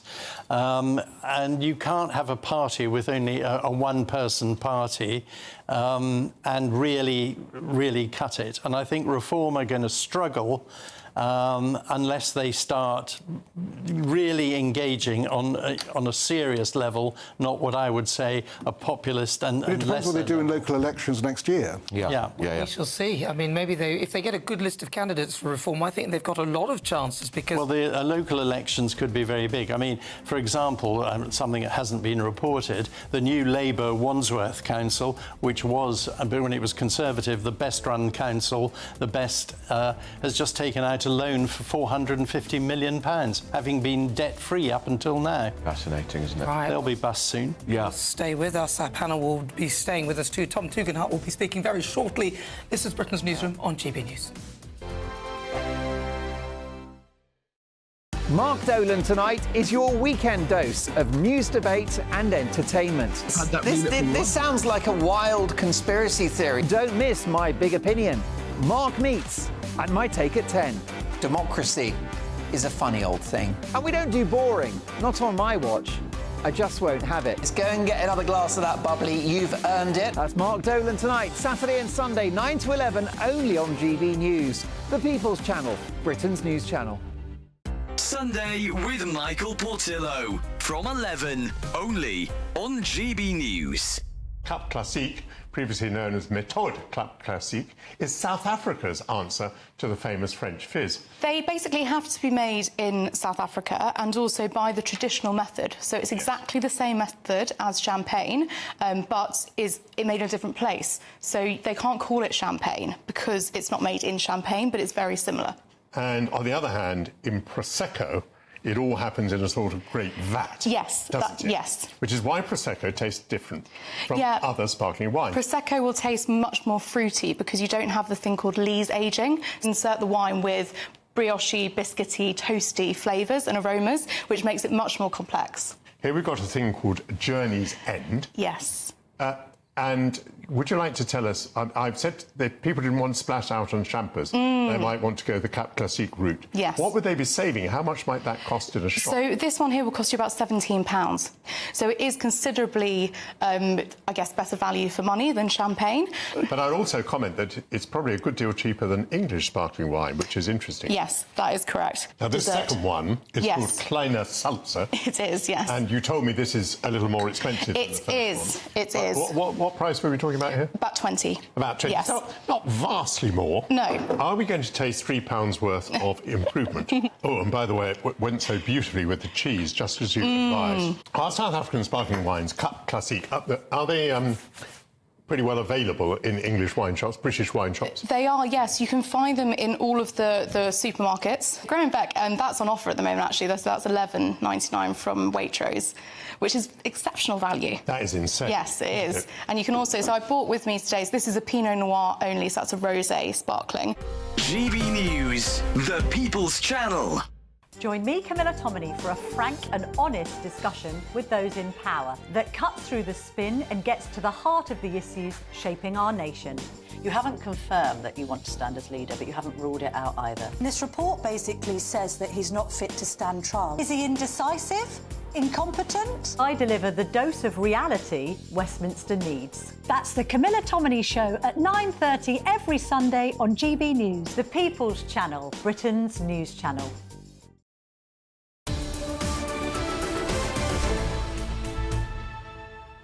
44. This is Britain's Newsroom. We've still got our panel with us, senior political commentator Nigel Nelson and the Uber public affairs consultant Piers Pottinger. We are breathless with excitement at the prospect of Tom Tugendhat's leadership speech. And of course we had Kemi Badenoch yesterday.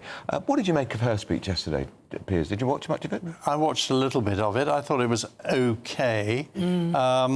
And you can see that they've worked on her, taken her glasses off and smartened her up. You know, I cannot really get very enthusiastic about any of these candidates. And I think the problem is neither does the electorate really get excited by any of these people, because where is their vision? I mean, it's all very well talking about stamp duty, but that's just, an element of policy.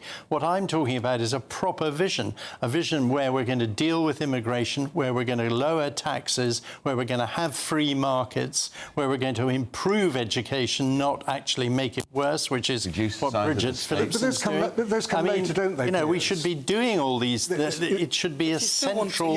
But that's not something you do at a leadership speech. I mean, the one thing I thought Kemi Badenoch yesterday actually surprised me. Really? One of the things she said, Labour clueless, irresponsible, and dishonest. Yeah. Well, there was all that kind of banter that you expect from those things. But the surprising bit was that we don't necessarily have to leave the ECHR, given that the other candidates want to, including Tom Tugendhat when he comes up. She says that a cap on immigration is not the way to do it because caps haven't worked in the past. Certainly, I would agree with that. Immigration shouldn't be a numbers game. It's a question of what the country needs. So it's bound to be something that's fairly fluid. So when she said those various things, you sort of thought, she may have put some thought into it. She kept going on about being an engineer. She's an engineer, and engineers fix things, and blah, blah, blah.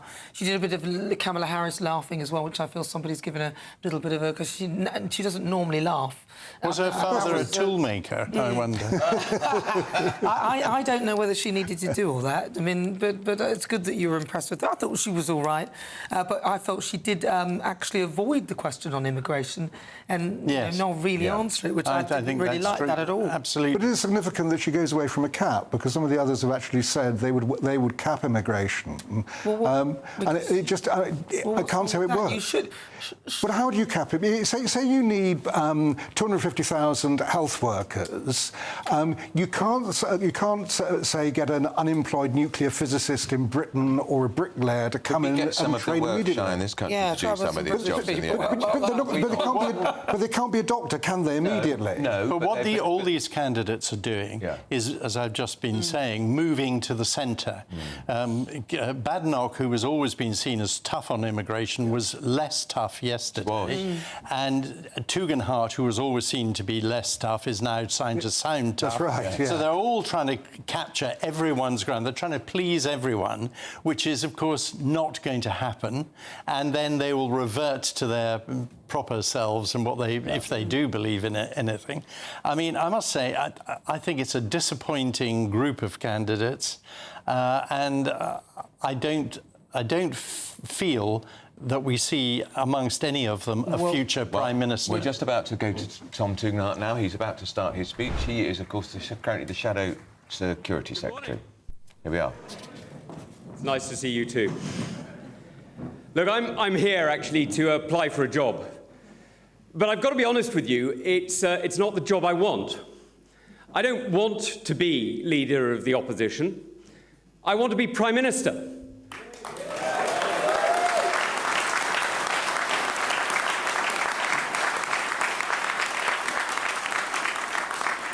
Because, look, I don't want to oppose.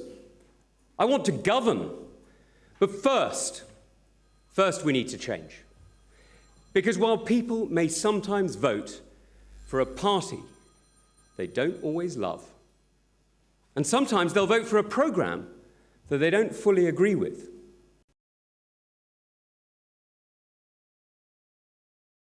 taking seriously. Now, that's why I'm standing. I will make the Conservative Party a serious force again. I will make us respected for our experience and our realism, admired for our integrity, acknowledged for our achievements, and given credit for seeing the errors that we may make and correcting them. Now, by doing that, I believe that I will lead our party back to power.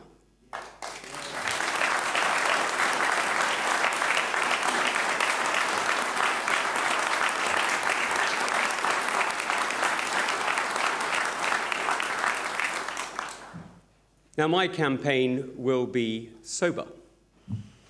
I'm just looking at a few. It will earn and deserve trust. And it'll be about governing.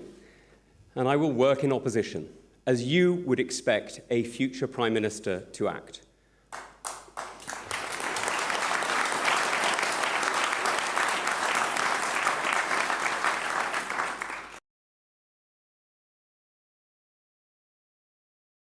Security I didn't learn in Westminster, but in the army. And I won't be playing politics. I know that integrity matters. So I want to start with an apology. The Conservative Party owed you better. Politics is not a game. And we all know the cost when government isn't sober and serious. We saw it in the lives lost in Afghanistan, and then in that wasted chaos of that withdrawal.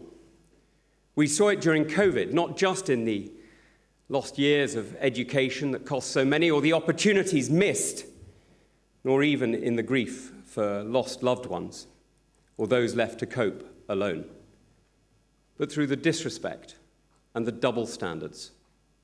Now, like you, I witnessed the recent political trauma with a combination of depression and anger. I witnessed the failed coups and the successful ones.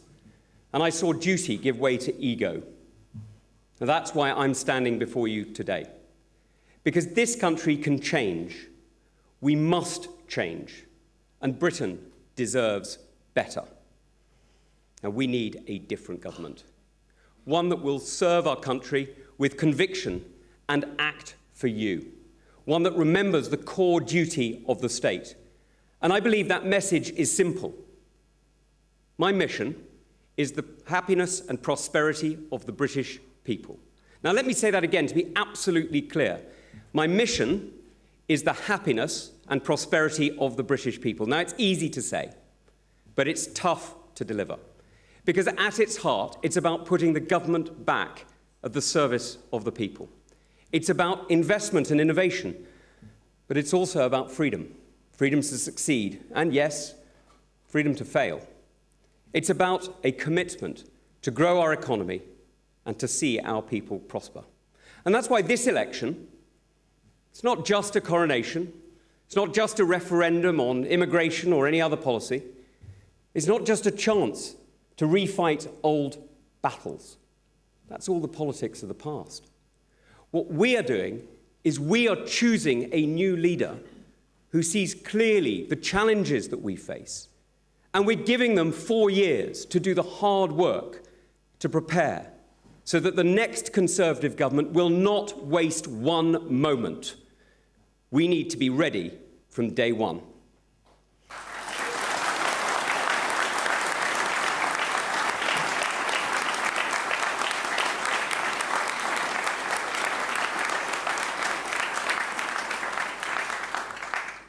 Now, the last great economic transformation that our country saw was in the 1980s.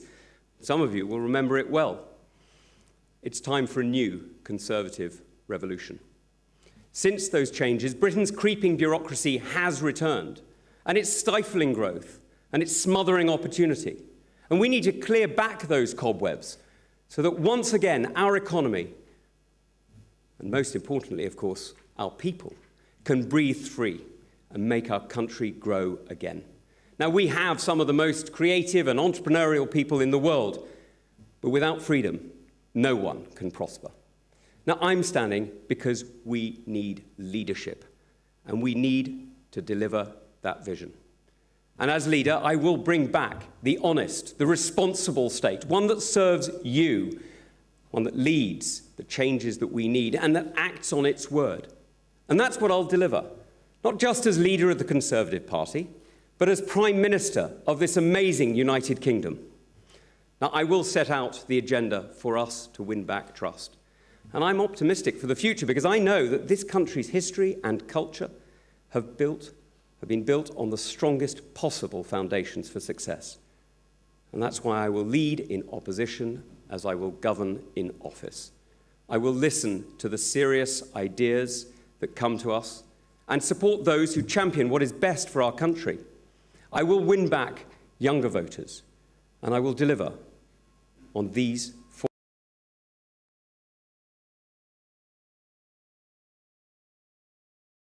England, Scotland, Wales and Northern Ireland to see our shared economy grow. The government can't pull a lever, but it can release a brake. We can invest in infrastructure and recognise that what Ben Houchen has delivered in Teesside proves that Conservatives can deliver and can win across the United Kingdom. We know that the state has a role to create the environment for long-term investment, and that's what allows enterprise to take risks and to flourish. Because government doesn't create jobs. We all know that. But it can enable others to. And that's not just about planning. It's about everything, from lower energy costs and better transportation to infrastructure, education and transport. It's about recognising that talent is found across our country, but opportunity is not. This is about making sure that every part of our great United Kingdom has the respect and the commitment from our government to allow our people to succeed. It's about ensuring that this country has the right skills, the right grid connections, and the right infrastructure. We are already a nation of entrepreneurs.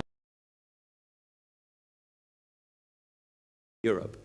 And we also have more unicorns than my daughter has drawn on the walls of her bedroom. But our overregulation has made pensioners poorer by reducing savings returns, and it's drained the pools of capital we need to grow global leaders. Now, I'm going to draw lessons from Australia and Canada, where private savings and public investment have seen resilience and investment in infrastructure grow. And I will sunset the rules that are constraining smaller firms from innovating and competing. After all,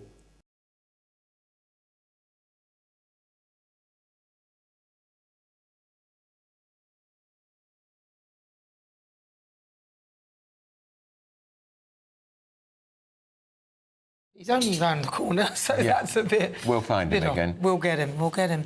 But so far, joining us now... reflection? Piers Yes. Pottinger and... Well, I mean, you know, Tom Tugendhat's a decent chap and quite likeable. And I think that's where it ends. Right. You don't see that as a great leader? Not at all. I mean, he doesn't come across as a leader. He comes across as a likeable, decent chap. Right, I think we've got him back. Let's go back to the rest of what he's We've got this likeable, decent chap back. on Tugendhat. that's it. Nothing more. It's not to play games. It's not to study the Afghan tribes, no matter how interesting some of us may find them. And it's not to virtue signal. We must be completely focused on putting our own people first. Now, of course, this doesn't mean Britain alone. We need partners and allies to keep us safe. From NATO, Lancaster House, the Five Eyes Alliance, to the CPTPP and AUKUS, our partnerships protect us. And they all matter. Alongside our allies in Europe, we're supporting Ukraine. But that should never come second to our own interests. Now, no one else would do differently. So let's focus on what we really need. We need to use our own armed forces and intelligence services to go further.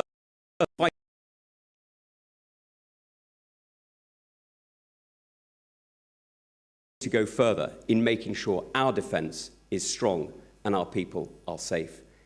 Because our strength matters.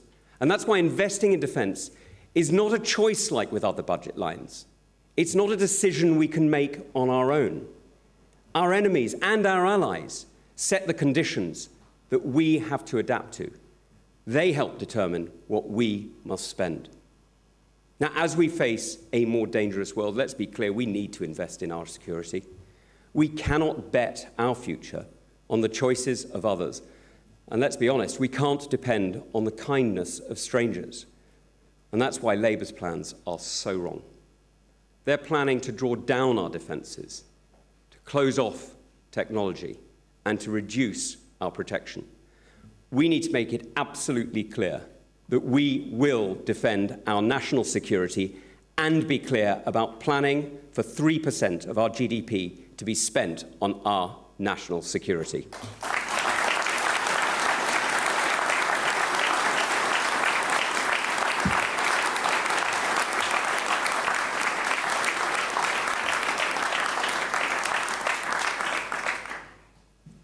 Now, many years ago, many of you heard me warning about the danger that we're seeing change around the world.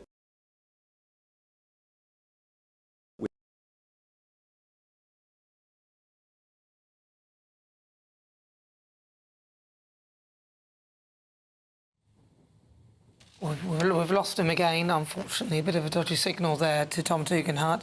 But I don't know. That's a big commitment, 3% of gross domestic product. Yeah, well, that's a target that they've talked about in the past, and I think that's right. Yeah. And, I mean, he's sound on defence. Yeah. As an ex-soldier, he would be. And I agree with everything he said there. But he's still... Any leader has got to capture the aspirations of the people. None of these candidates, in my view, have got their finger on the pulse that's going to say the right sort of thing. The person who is cleverest at getting the recognising the aspirations is actually Nigel Farage. And the more you see these candidates, the more you think what a difference it would be if Nigel was running the Conservative Party. Would that worry Labour? Yes, it would. Yes. I mean, I think that if Nigel were running the Conservative Party, that would be a whole different ball game. I mean, you're right. I think that the one thing about Nigel, I don't agree with his party or pretty much anything he says, but I do recognise he's probably the foremost politician of our generation. Yeah. And certainly history will judge him as achieving more than pretty much anyone else when it comes to Brexit. So I think he's a skillful politician. He would be very difficult for Labour. What you'd also have is the clear blue water that everyone's moaning about. The parties are too similar. Absolutely. You'd have the clear blue water between Labour and a Reform/Tory party. And he wouldn't hesitate to set a cap on immigration. Because if you look at the main planks of the Reform Party, their main policies, which they mentioned all the way through the election and before it, they're all what were old Conservative policies, and they are the linchpins of what people want to vote for in the Conservatives. Of that I'm convinced. And why we sadly don't have Nigel running the Conservative Party, I don't know. I think it would be certainly the most effective thing, and as Nigel admits, the thing that would worry Labour the most. So, sorry, Mr. Tugendhat, we want Nigel. I think the brand of the Tory brand is too toxic. I mean, it's just they've been fighting and everything else like that.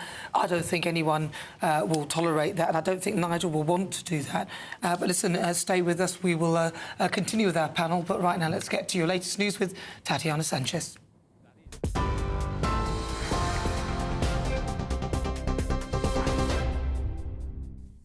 Nana, thank you. The top stories. There's been a backlash over the decision by the government to suspend some arms sales to Israel, including from the former Prime Minister Boris Johnson, who's accused Sir Keir Starmer of abandoning Israel. Foreign Secretary David Lammy says the decision follows a review which found there was a clear risk they might be used to commit a serious violation of international humanitarian law. Mr. Lammy says around 30 of the 350 licences will be suspended, but stressing it's not a blanket ban and it's not an arms embargo. However, former Defence Secretary Grant Shapps has told media this morning the suspension was akin to student politics, also calling it a very retrograde step. But Defence Secretary John Healey insists Israel's security will not be weakened by the suspension of some arms exports. Shadow Transport Secretary Helen Whately says it's bad timing.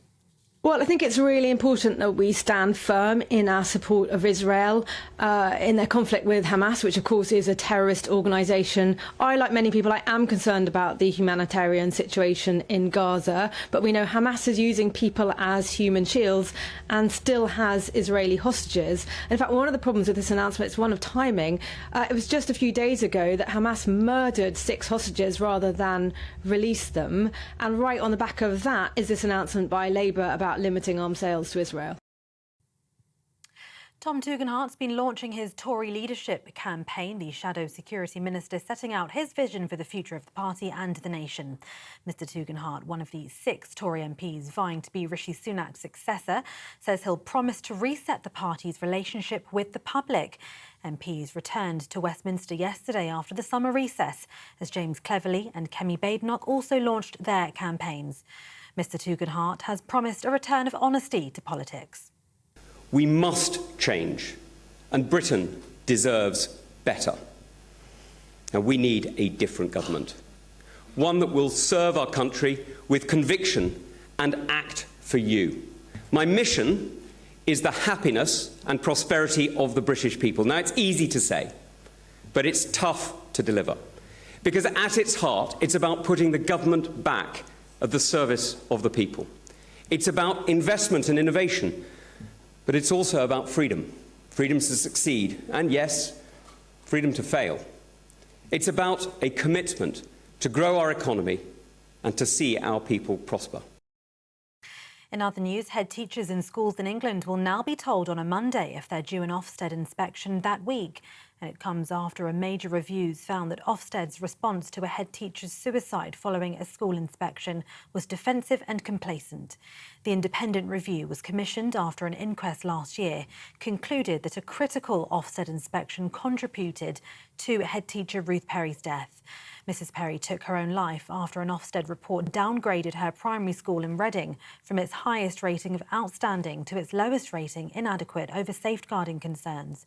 The findings come after the government scrapped the practice of inspectors issuing an overall grade for a school, either outstanding, good, requires improvement, or inadequate. The inquest of Steve Diamond, a guest on the Jeremy Kyle show, has heard that the 63-year-old died of an overdose of morphine and a heart problem. He's suspected to have taken his own life 7 days after filming for the ITV programme in May 2019. He'd taken a lie detector test for the show after being accused of cheating on his ex-fiancée. 2 teenage boys have been charged with the murder of a 13-year-old. West Midlands Police says Josiah Coke died after he was stabbed at his home in Oldbury last Thursday. The 2 teenagers, who cannot be named for legal reasons, were arrested on Sunday. A man in his 40s has also been charged with assisting an offender. All 3 are being held in police custody and appear in court today. In other news, the government has pledged to crack down on snatch thefts after cases soared by more than 150% in the last year. An estimated 78,000 people, or more than 200 a day, had their phones or bags stolen in the year leading up to March this year. That's according to the Home Office analysis of data from the Crime Survey for England and Wales. That's more than double the 31,000 incidents in the same period to March last year. Police intelligence shows that the increase is likely driven by greater demand for second-hand phones in the UK and abroad. Tech companies and manufacturers will be called to attend a Home Office summit on the issue, looking at the new innovations that could take on the illegal market. And a yellow weather warning for heavy rain has been issued for a large part of the UK. The Met Office warning covers the east of England, south east, East Midlands, West Midlands, southwest and London and parts of Wales. The warnings of heavy showers, perhaps thundery, are in place from 9 p.m. tomorrow and will remain in place until 9 a.m. on Thursday morning. There's a small chance homes and businesses could be flooded quickly according to that warning. And those are the latest GB News headlines for now. I'm Tatiana Sanchez. More from me in half an hour. For the very latest GB News direct to your smartphone, sign up to News Alerts by scanning the QR code or go to gbnews.com/alerts.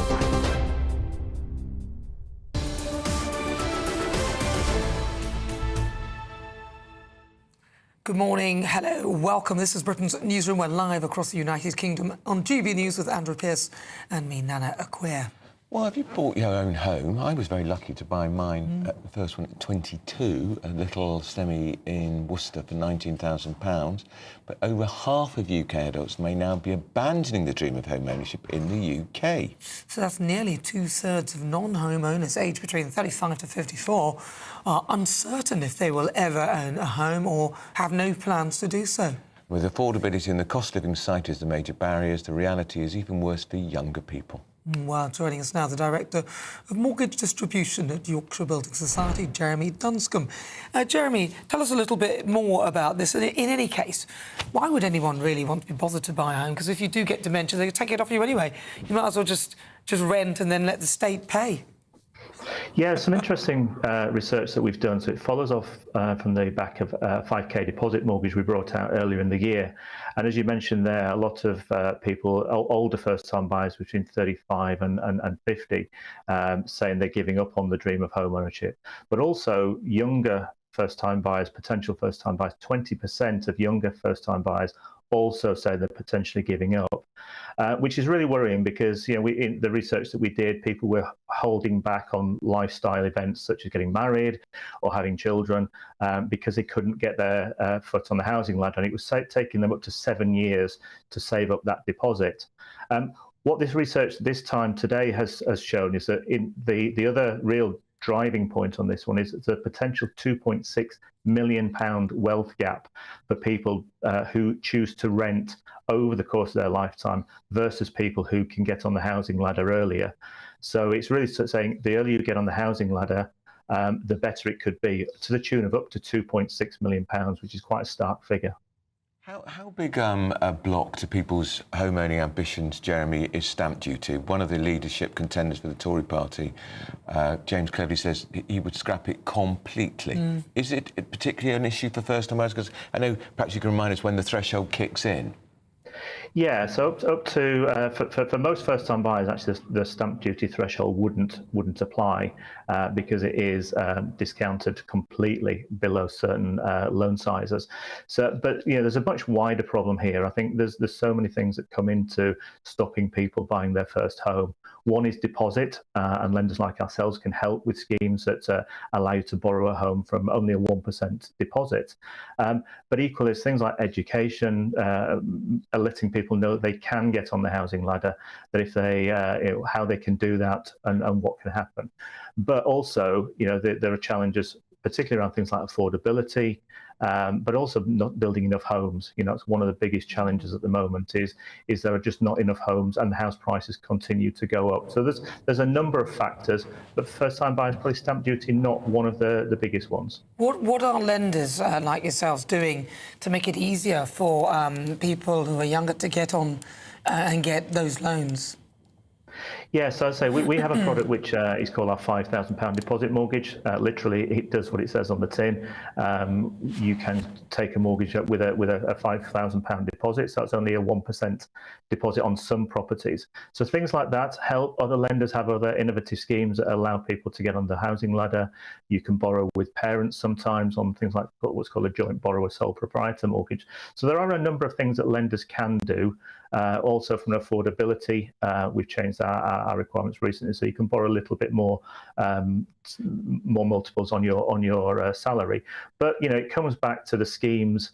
There are two general problems for first-time buyers. One is deposit, and the second is affordability. And what we're doing is trying to get the government also to look at maybe replacements for Help to Buy scheme, which was successful in getting people on the housing ladder previously. Why don't lenders take into account the amount that people are paying in rent? So if you're paying £2,500 in rent, you should be able to get a mortgage that could deliver that similar payment structure, but yet that doesn't seem available. Surely that would be a good thing to help people and also for the lenders to ascertain whether somebody can actually afford an actual mortgage. Yeah, so there is a scheme out there which does something similar to that, but we also have to work on regulatory limits as to what we can lend. Mortgages have to be stress tested, you know, very sensibly to make sure the loans that we make are prudent and affordable. So there are limits on affordability that lenders all have to comply with, and stress tests that we have to apply which effectively mean that the borrower could continue to make their mortgage payments even if rates were significantly higher than they are today. And that's prudent, but what we're also maybe suggesting to the government is that they could look at those stress test rates and possibly look to reduce those to give lenders the opportunity to lend more money. Because currently, I say, a lot of this is regulatory. We have limits on what we're allowed to lend. Is the worry, Jeremy, because when I was, it was drummed into me by my parents. When I was brought up in a council house, but it was drummed into me and my siblings by my parents. Get a deposit, buy your own home. It was almost a crusade for us. And the zeal in that appears to have gone, because I think so many people now just think it's unrealistic and they've just given up on it. And I think that's part of the concern that comes out of this research. You know, if people are giving up on the dream of home ownership, our previous research said people did still want to, but they felt they couldn't. So I think that is a concern. People, you know, not wanting to go through with life events because they're not sure where they're going to be living in 6 or 12 months' time. And I think this research maybe gives an opportunity for people to revisit that and understand the long-term benefit of buying a home compared to possibly renting. And there are, you know, quite sensible reasons why people choose to rent. But actually, ultimately, this £2.6 million is a bit of a number that people can look back to and say, you know, this could be the catalyst for me that says I should continue to have a look to get on the housing ladder. It's also a benefit for, you know, for the country as a whole, for the UK economy, because what we don't want to be doing is supporting people in retirement, in rented accommodation, and, you know, having a property, having equity, having something that will support your lifestyle in retirement is also good for the UK, in addition to for the customer themselves. And also very good for the building societies and banks. You want to keep people taking out those mortgages. Jeremy, thank you very much. That's Jeremy Dunscombe. He's there from the Yorkshire Building Society. I am a bit sick of all this home ownership thing, because I know one of my very good friends, she sold a house, she got the money, and then she's in her sort of, she's almost turning to 50, 60 even. She goes, I'm not buying another house. I'm just going to rent and keep all the money here and just earn interest off the money. And I'm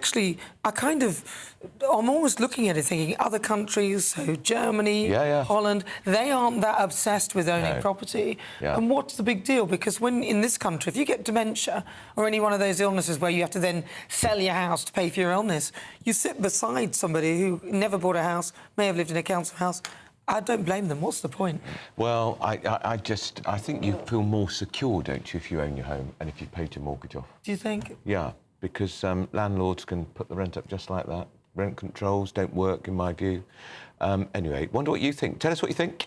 And are you one of those 35-year-olds who's given up? Up next, we're going to go back to our wonderful panel, Nigel Nelson and Piers Pottinger, for round 2 of their latest divergence of views. Exactly. This is Britain's Newsroom on GB News.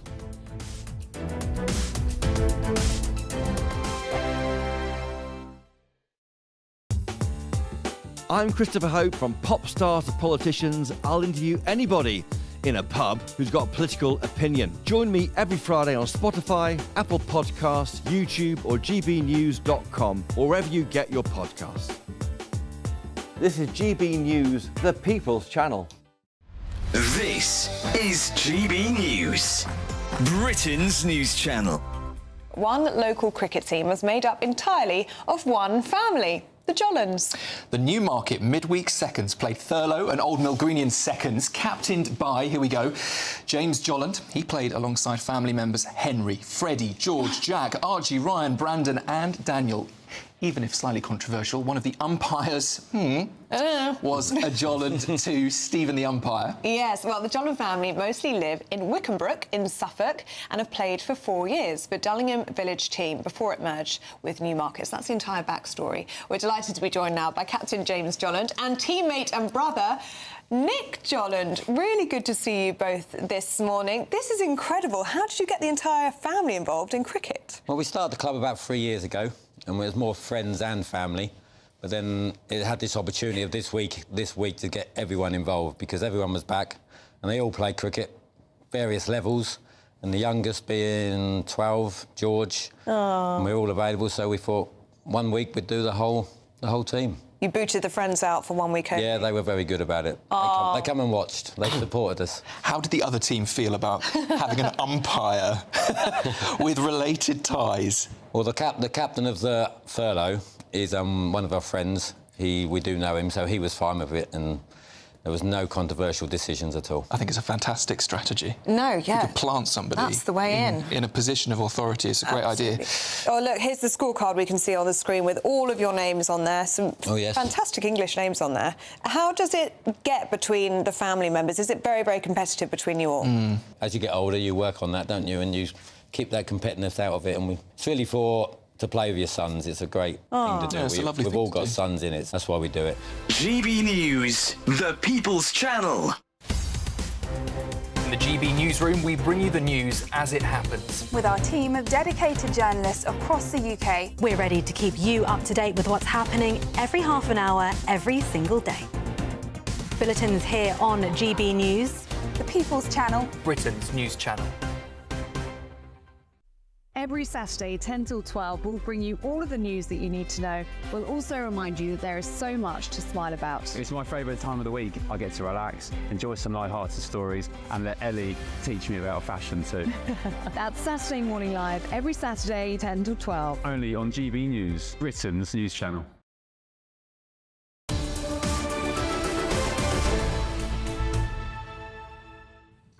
It's 11:20. This is Britain's Newsroom, live across the UK. I'm Andrew Pearce, and I'm here with Nana Okoye. Now, coming up, Chancellor Rachel Reeves. Now, she's seriously considering introducing a pay-per-mile scheme on UK drivers as Labour rev up their plan to avoid a black hole.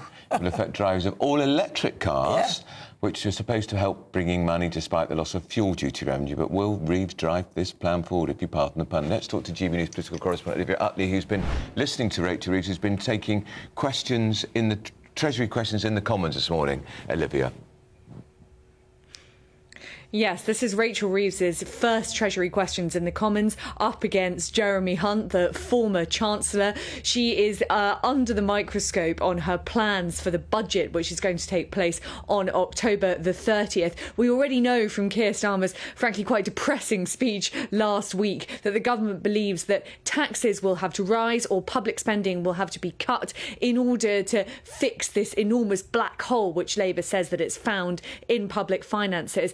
There will be a lot of questions on exactly what's going to change to fill that black hole. Could this pay-per-mile scheme come in? Could we see a change to capital gains tax, to inheritance tax, all of these taxes which Labour didn't specifically, explicitly rule out rising during the general election campaign? We expect Rachel Reeves to stay pretty tight-lipped. It's going to be a morning of her essentially dodging questions from Jeremy Hunt on what's going to be in that budget on October the 30th. She wants to keep her powder dry, but we do know that it's going to be probably pretty bleak for quite a lot of people, particularly, I expect, drivers in the UK. Olivia Utley, thank you very much. They're all in the black hole, the Labour Party, as far as I can see, and they're pulling us all in. Right, well, joining us now, Piers Pottinger and also Nigel Nelson. What do you think, Nigel Nelson? Are you pleased about this potentially pay-per-mile? But they're also encouraging. There's also apparently going to be a shortage of petrol and hybrid cars. Yes, well, so pushing us all to buy the electric things. Two things there. Pay-per-mile. Yep. Yes, I've always thought that's actually a good idea. Why should not the people who drive the most pay the most? So if you're an elderly person who just uses your car to pop down 2 miles to the shops every couple of days, you're still paying the same vehicle excise duty. When you buy your petrol, you're paying very high taxes on that. If pay-per-mile was to reduce fuel taxes, scrap vehicle excise duty as well. But it won't. It'll just be an additional tax. Well, we don't. Well, as this is only not even a proposal yet, we don't know that. What I'm saying is, I'm in favour of it if it does those things. Yes. Well, I doubt it's going to replace anything. It's a new tax, and it's another example of how this government wants to rule our lives. It's crazy because, again, rather like almost every department of this government, the policy is not thought out. It's a mess. I mean, you've got real problems in the car industry at the moment. I mean, Volkswagen have said they're going to close plants in Germany for the first time, and sales of electric cars in Germany have not lifted off, which is surprising. And here, we're now relying more and more on Chinese imports for our electric cars, which is also worrying. And the problem with electric cars, as everyone knows, that not enough charging points. They run out quickly. They don't go as far in winter as they do in summer. All kinds of problems with them. And you need a coherent, long-term, proper policy, not just say we're going to tax people, and people who drive further have to pay more. What about car drivers? What about people who actually, for a living, drive people around the country? I mean, that's just a tiny aspect of it. Penalising motorists is a fantastic thing governments like to do, and it's deeply unfair if you want a mobile society. I'm just thinking about what's happening in London, for instance. We've got the congestion charge, we've now got the ultra-low emission zone. That's £27.50 to drive anywhere, effectively, in London, if you've got an older car. And there's talk that ULEZ is going to be extended across the country, 20-mile-an-hour speed limits in Wales. And Sadiq Khan's going to put a toll on on Blackwall and tunnel. He is, and they are looking at pay-per-mile technology. He's denied it, but we know they're looking at the technology, pay-per-mile. Does the Labour Party just not like motorists? Well, I mean, I think that with the London thing, it seems to be right that the more you can decongest London, the more you can get cars out of London, the better. And that probably applies to most major towns. If we're going to hit net zero...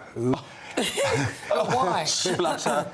There's no real evidence that that's actually the right thing to be doing. This is just based on hypotheses. I mean, there are various... And one of the arguments, I think Robert Jenrick used it, was that our emissions are only 1%. That is a completely misleading figure, that emissions are a cumulative thing, and if you take us as a world polluter, say since 1850, we are fourth, just behind America. Are you talking about the Industrial Revolution? Yes, I am. Oh, for God's sake, we're in 2024. I know, but it's the Industrial Revolution that got us to where we are now. No, yes, the Industrial Revolution did get us to where we are. Like all the equipment and technical, that's probably why we're all still alive, why we've got heating, why we've got gas, everything else. But it also caused climate change. Since Sadiq Khan in London introduced all these unnecessary cycle lanes, it has had more stagnation in traffic and congestion's gone up. And far from actually decreasing emissions, it's increased. London's got much worse. London's a car park. And by every recent statistic published, London's got the worst congestion of any major capital in the world. And that is down to Sadiq Khan's useless policies. Well, there's also... London's a car park. Yeah, but what you want to do is get cars out of it. Well, maybe, but there's also now a shortage of petrol and hybrid cars because manufacturers are being rationed, so they can't make any more petrol and hybrid. They're supposed to be making the electric ones, obviously, to push people to buy them so they could charge you pay per mile. But people aren't falling for it. People are not buying these electric cars. People don't want them. No, I think that one of the reasons Piers made a very good point that there aren't enough charging points. I can't find a charging point around my area, for instance. Electric cars themselves are technologically not good enough for people to go and do it, and they're more expensive. So the issue for the industry is to change that. So electric cars become cheaper. The issue for the government is to make sure there's enough places to actually fill them up. I think they're looking in the wrong places. Can we ask you about Oasis? Are you a fan? No. Right. Are you a fan? Yes, sort of, but I wouldn't pay £400 a ticket. Right. No, but I'm more of a fan of Oasis than I am of Keir Starmer. That's not and of course, I don't think he's performing. But the Prime Minister has now got involved in this row over what they call dynamic pricing, because the price of tickets has gone through the roof through these ticket agencies. Ticketmaster is the big offender. What business is it of the Prime Minister? Well, I think he's maybe wishes in some form or another he was a ticket tout or something. I mean, it seems... I don't know why on earth he's got involved in it. You don't need to buy the ticket. You don't like the ticket price. Don't buy it. No, I mean, it's very hard to get a ticket for Steve Coogan in Dr. Strangelove coming up. Maybe Keir could sort that out for me. But what about but is it not wrong to profiteer like this? It's the market. They always I know you profiteer. defend as the free market, but this is always, without being too communist about at it. This is my argument about the free market still has to be controlled. So and if the Prime Minister's going to get involved in the ticket prices of an Oasis reunion concert... If you stand in a queue and you're going to buy a ticket at 148 quid, and then when you arrive at the front of the queue, it's 350 pounds. There's been ticket sales ever since I was a child. Ever since I was a child, there were ticket sales. You leave the queue, Nigel. You just leave the queue, say, I'm not paying that, or I am paying that. Yeah, it's called stars like Taylor Swift don't do it. They don't have any dynamic pricing for their concerts. They might do elsewhere. The Oasis sold out. I mean, they've sold all the tickets. Exactly. So why interfere now? Yeah. I mean, the point is, if the market can stand it and people are mad enough to pay thousands of pounds a seat to rather reprehensible characters... Yes, I quite agree with that. You know, good luck to them. I See, this is where the free market goes wrong. So what do you want the Prime Minister to do? Well, I mean, what a Labour MP, Sara Sultana, wants these ticket agencies nationalised. Yeah, let's not go that far. Yeah, I don't think you nationalise a ticket agency. The free market's important, and we do rely on it, and I do get that, but there have to be checks and balances on it, and on something like this, dynamic pricing should be outlawed. If you want a ticket up there for 148 quid, that's what you should applies to hotels, airlines, rail services, all kinds of services use this system. I was in Edinburgh a few weeks ago, Piers.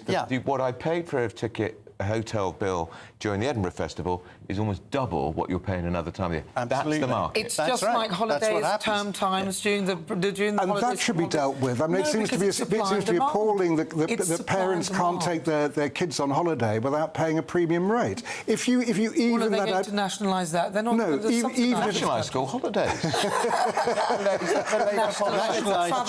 Nationalise children. Yes. I don't think we're being serious. I think the Labour Party would like to tell you how many children you should have and how they should behave and when. Just even it out a bit. Even it out a bit to make it more affordable. The Prime Minister's got to stop pretending he's not leader of the opposition anymore. He's the Prime Minister. He's got to start behaving like one. I don't think he's actually going to do anything about Oasis tickets, but he might look at the whole idea of dynamic pricing. I think he's got bigger fish to fry, like immigration. He should be focusing on that. Nigel Nelson and also Piers Pottinger, thank you very much. Always a pleasure with those two, isn't it? We're going to get the headlines now with Tatiana Sanchez.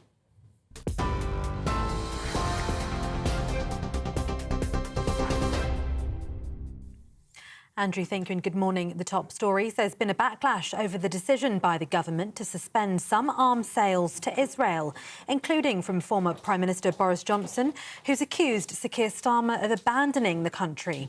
Foreign Secretary David Lammy says the decision follows a review which found there was a clear risk they might be used to commit a serious violation of international humanitarian law. Mr Lammy says around 30 of 350 licences will be suspended, stressing it's not a blanket ban and it's not an arms embargo. However, former Defence Secretary Grant Shapps has told media this morning the suspension was akin to student politics, also calling it a very retrograde step. But Defence Secretary John Healey insists Israel's security will not be weakened by the suspension. Tom Tugendhat's been launching his Tory leadership campaign, the Shadow Security Minister setting out his vision for the future of the party and the nation. Mr Tugendhat, one of the 6 Tory MPs vying to be Rishi Sunak's successor, says he'll promise to reset the party's relationship with the public. And Mr Tugendhat's promised a return of honesty to politics. We must change, and Britain deserves better. Now, we need a different government. One that will serve our country with conviction and act for you. My mission is the happiness and prosperity of the British people. Now, it's easy to say, but it's tough to deliver. Because at its heart, it's about putting the government back at the service of the people. It's about investment and innovation, but it's also about freedom. Freedom to succeed, and yes, freedom to fail. It's about a commitment to grow our economy and to see our people prosper. Head teachers in schools in England will now be told on a Monday if they're due an Ofsted inspection that week. It comes after a major reviews found that Ofsted's response to a head teacher's suicide following a school inspection was defensive and complacent. The independent review was commissioned after an inquest last year concluded that a critical Ofsted inspection contributed to head teacher Ruth Perry's death.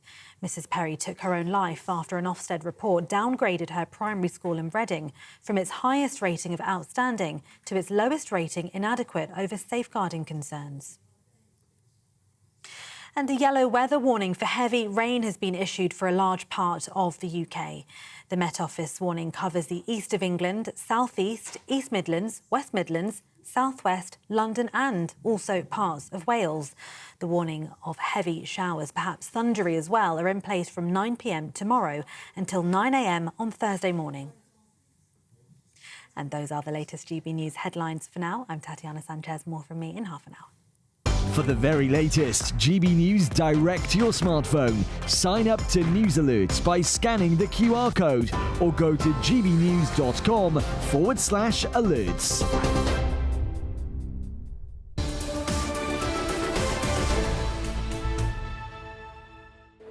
Up at noon, good afternoon, Britain, with Patrick and Emily. Here they are. Hello. The dream team. Here we are. We've got a huge amount actually coming up. Is David Lammy completely out of his depth? Exactly. He's managed to alienate He'd be out of depth in a puddle. OK, well, that's the answer then. Finished. End of show.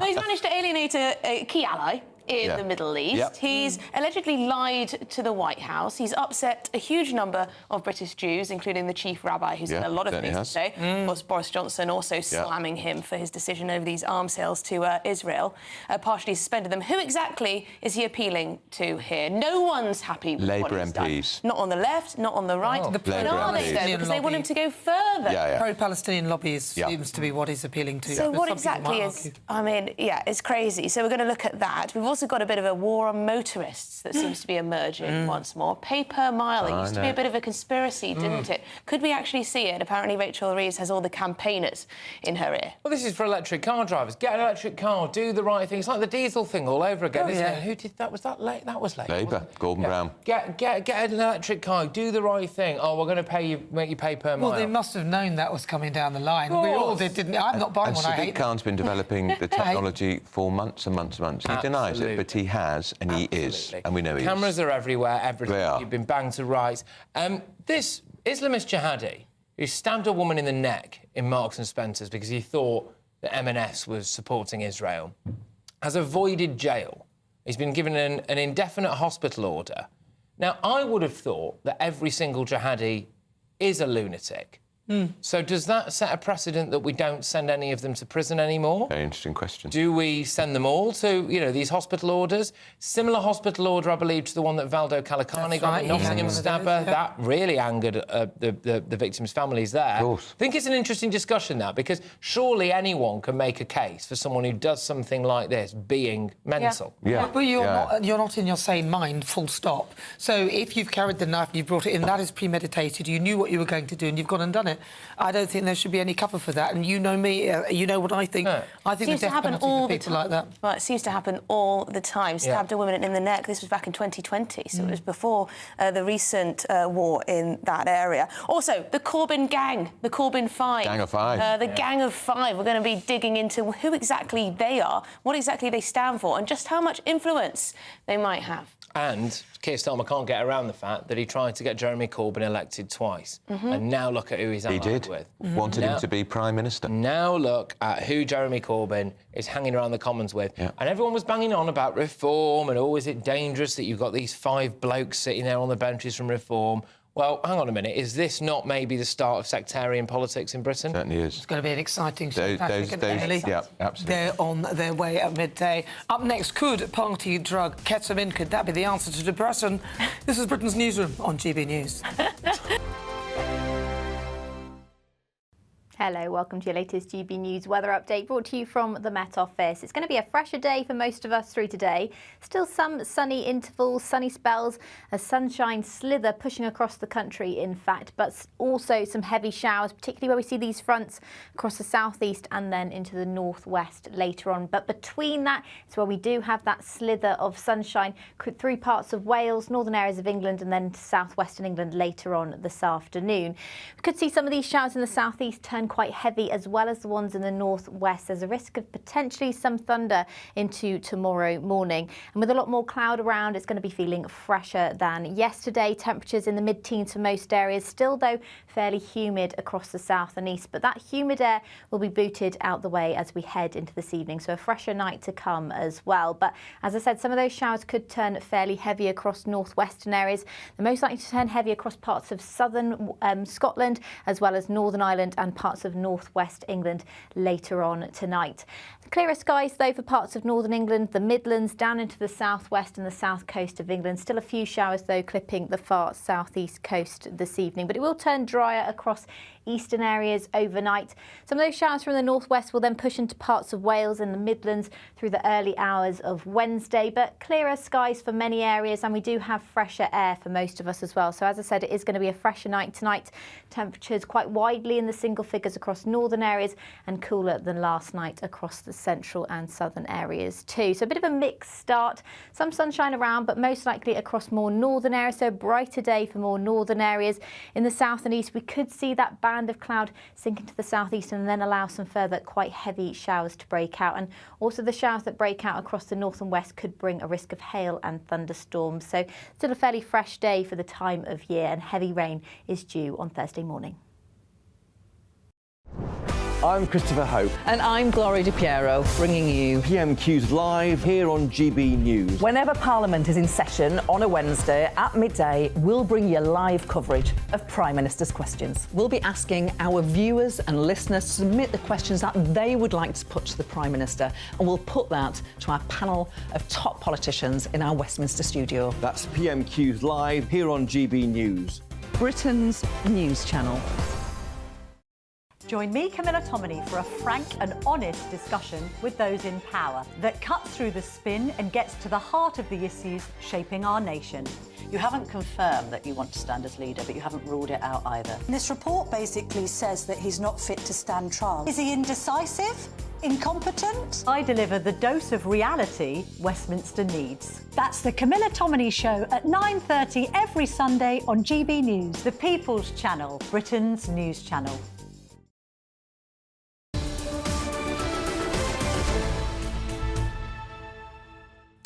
It is 11:41, Britain's Newsroom on GB News with Andrew Pearce and Anna Require. Lots of people been getting in touch now. They have been indeed, yes. This one from Norfolk. He says, a mile on paper, paper mile. But you have to drive miles more thanks to all the diversions. We already effectively have paper mile. It's called the fuel duty. They just need an equivalent for the smug virtue signalling EVs. I kind of am with him there, because everyone was saying, I'm driving an EV, I'm driving an EV. We don't have to pay it, so much cheaper. Yeah, we'll see about that. In Portugal, they do pay per mile, and it seems everyone just drives along and it's fine, but the motorways are completely bare. Yeah, and they probably don't have to pay vehicle tax. Well, I don't know about that, but the roads are beautiful, there's nobody on them, and that's because the main roads, the motorways, are all taxed in that way. So people avoid them. Yeah. Oh, what? Well, it's a big moment in the Commons today, of course, because they're back, the House is back, and Rachel Reeves, as Chancellor, is taking questions for the first time at the Dispatch Box as Chancellor of the Exchequer. She's under pressure on a lot of issues, not least scrapping the winter fuel allowance. Let's have a listen to what's going on there. Constituents, but also based on her background working in science and technology before entering this House. My right honourable friend is absolutely right that the North East has got huge potential to grow the economy through sectors including advanced manufacturing, health, technology, and also our creative industries. And this government will work with our local mayors, including Kim McGuinness, to develop those ambitious long-term local growth plans that reflect the North East's strengths and looks to address some of the barriers to growth and support delivery of our national industrial strategy, as well as narrowing some of the inequalities that have persisted for far too long. Alan Gemmell. For the aviation and aerospace sectors, and aviation and aerospace is important for my constituents in Central Ayrshire, with 55% of aerospace jobs based in Prestwick. Can my right honourable friend tell me what more the government will do to ensure continued international investment in these sectors? I thank my honourable friend for that question, and I know that his experience as His Majesty's Trade Commissioner in India means that he understands the importance of global trade and investment to the UK economy, including to the Scottish economy. Last week I had the opportunity to visit the National Manufacturing Institute in Scotland and see firsthand the excellent work that's going on to promote innovation in a whole range of sectors, including aerospace and satellite technology. The UK already produces around half of the world's large civil aircraft wings and engines, and the aerospace sector added £11 billion to the UK economy just last year. The government is putting investment at the heart of our growth strategy, including supporting advanced manufacturing in Scotland, and I look forward to working with the honourable member on this endeavour. Thank you, Mr. Speaker, and thank the Chancellor for her further reassurance to businesses this morning. Mr. Speaker, London is the top choice in Europe for inward investment and is home to more headquarters than any other European city, including many based in Stratford in my constituency. How will the government support our capital city to continue its success on the global stage and ensure that London can help encourage onward investment and support wider economic growth around the country? I thank my honourable friend for that question and welcome her to her place. The regeneration of Stratford after the Olympic Games is truly phenomenal, and I know that the honourable lady will be a really strong voice for her constituency and help deliver the growth mission, which is the #1 priority of this new government. The success of London's economy will be integral to delivering that mission, and we will work with the Mayor of London, Sadiq Khan, as well as our MPs to deliver to ensure that economic growth benefits people in the capital and across the country, ensuring that we narrow the gap between rich and poor, but also showcase the huge opportunities that London has on the international stage. And we'll be hosting an International Investment Summit in London on the 14th of October, bringing together some of the biggest global investors in the world to showcase everything that our great country has to offer. Jim Farrell.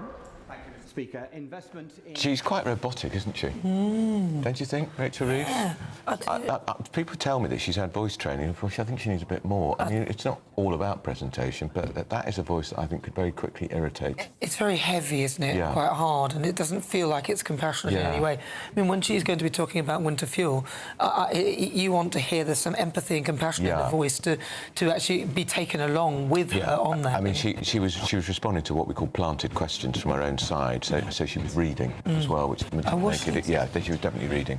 But she will be under pressure on that winter fuel. It's going to continue to run.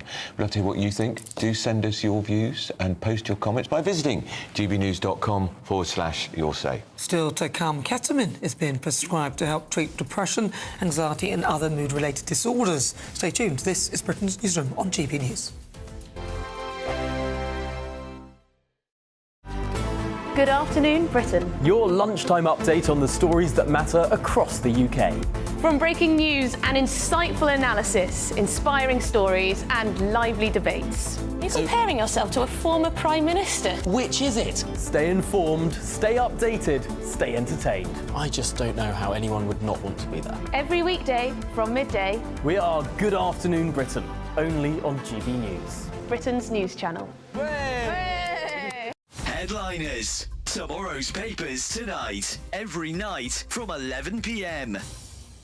Bad news for Liberal mothers who want to score virtue points by transitioning their kids, Lewis. You know, this tell us what it is. Is that California dad is granted full custody of 4-year-old son after boy's mom tried to raise the child non-binary. It's almost like cult-like behaviour. You've got the mother transitioning and then the transitioning the son as well. It's interesting that, you know, it's almost like a religion. You get, you know, if you're a Christian, your kids are probably going to be Christian. If you're, you know, Hindu, your kids are probably going to be Hindu. And if you're transgender, your kids are probably going to be transgender. There's absolutely a causation there. We see plenty of times in videos. This is exactly it. And also we see the children of celebrities and people in particularly sort of liberal environments. It doesn't happen in some village in Indonesia or whatever.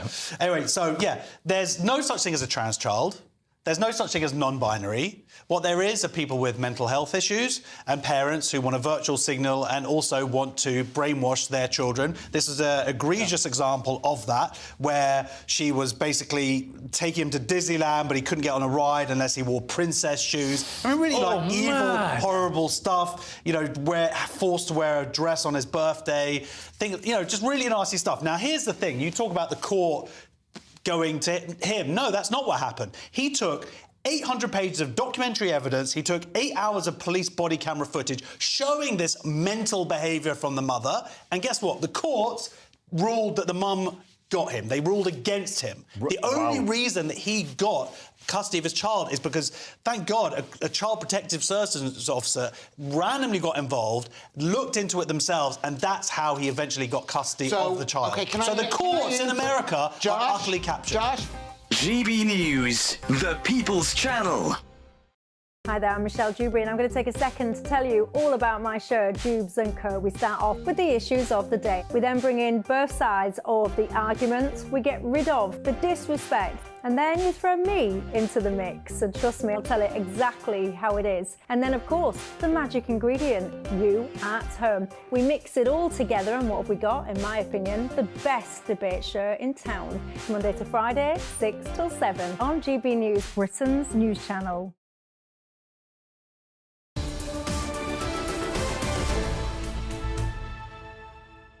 Well, it's 49 minutes after 11. Good morning. This is Britain's Newsroom on GB News with Andrew Pearce and me, Nana Acquare. Now, lots of you have been getting in touch with your thoughts and your comments. Now, Andrew, you know you mentioned that Rachel Reeves' voice, she's got a very distinctive voice. Very robotic. Yes. Well, we've had a few comments on that. Brian Cole says her voice really winds me up as well. I think if she was auditioning for a part in Doctor Who, she would get the Dalek part. Without hesitation. Oh, absolutely. That would be the voice, wouldn't it? Maybe she's the voiceover for the Dalek. Perhaps she might be. Christine says the gap between the rich and poor, she's attacked pensioners from day one, obviously referring to the winter fuel allowance for pensioners. There's somebody called Dubbing, I won't say the other bit just in case it sounds odd if I say those in together. It would be good to see all this talk of investment translate into actual investment and growth.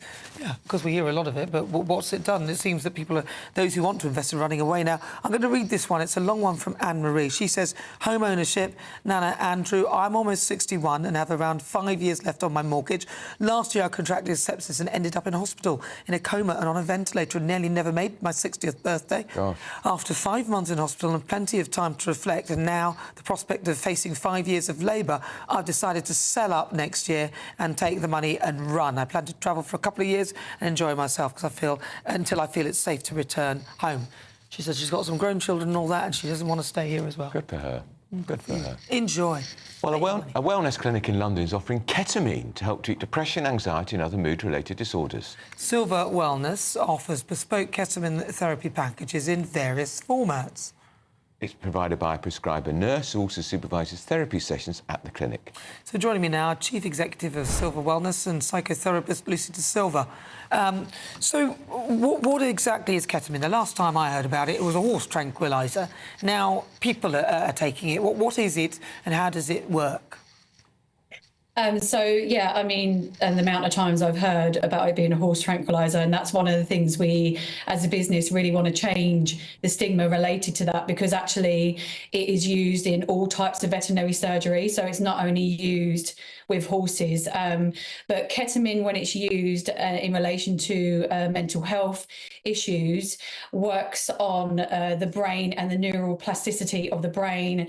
And when it's used in conjunction with psychotherapy, it is extremely beneficial for changing the ways that people can be quite rigid thinking when you have sort of a treatment-resistant depression or anxiety or even addiction as well. It's very, very beneficial when it's used as a chemical component, but also in conjunction with Sorry, your line's going a bit, it's extremely transformational.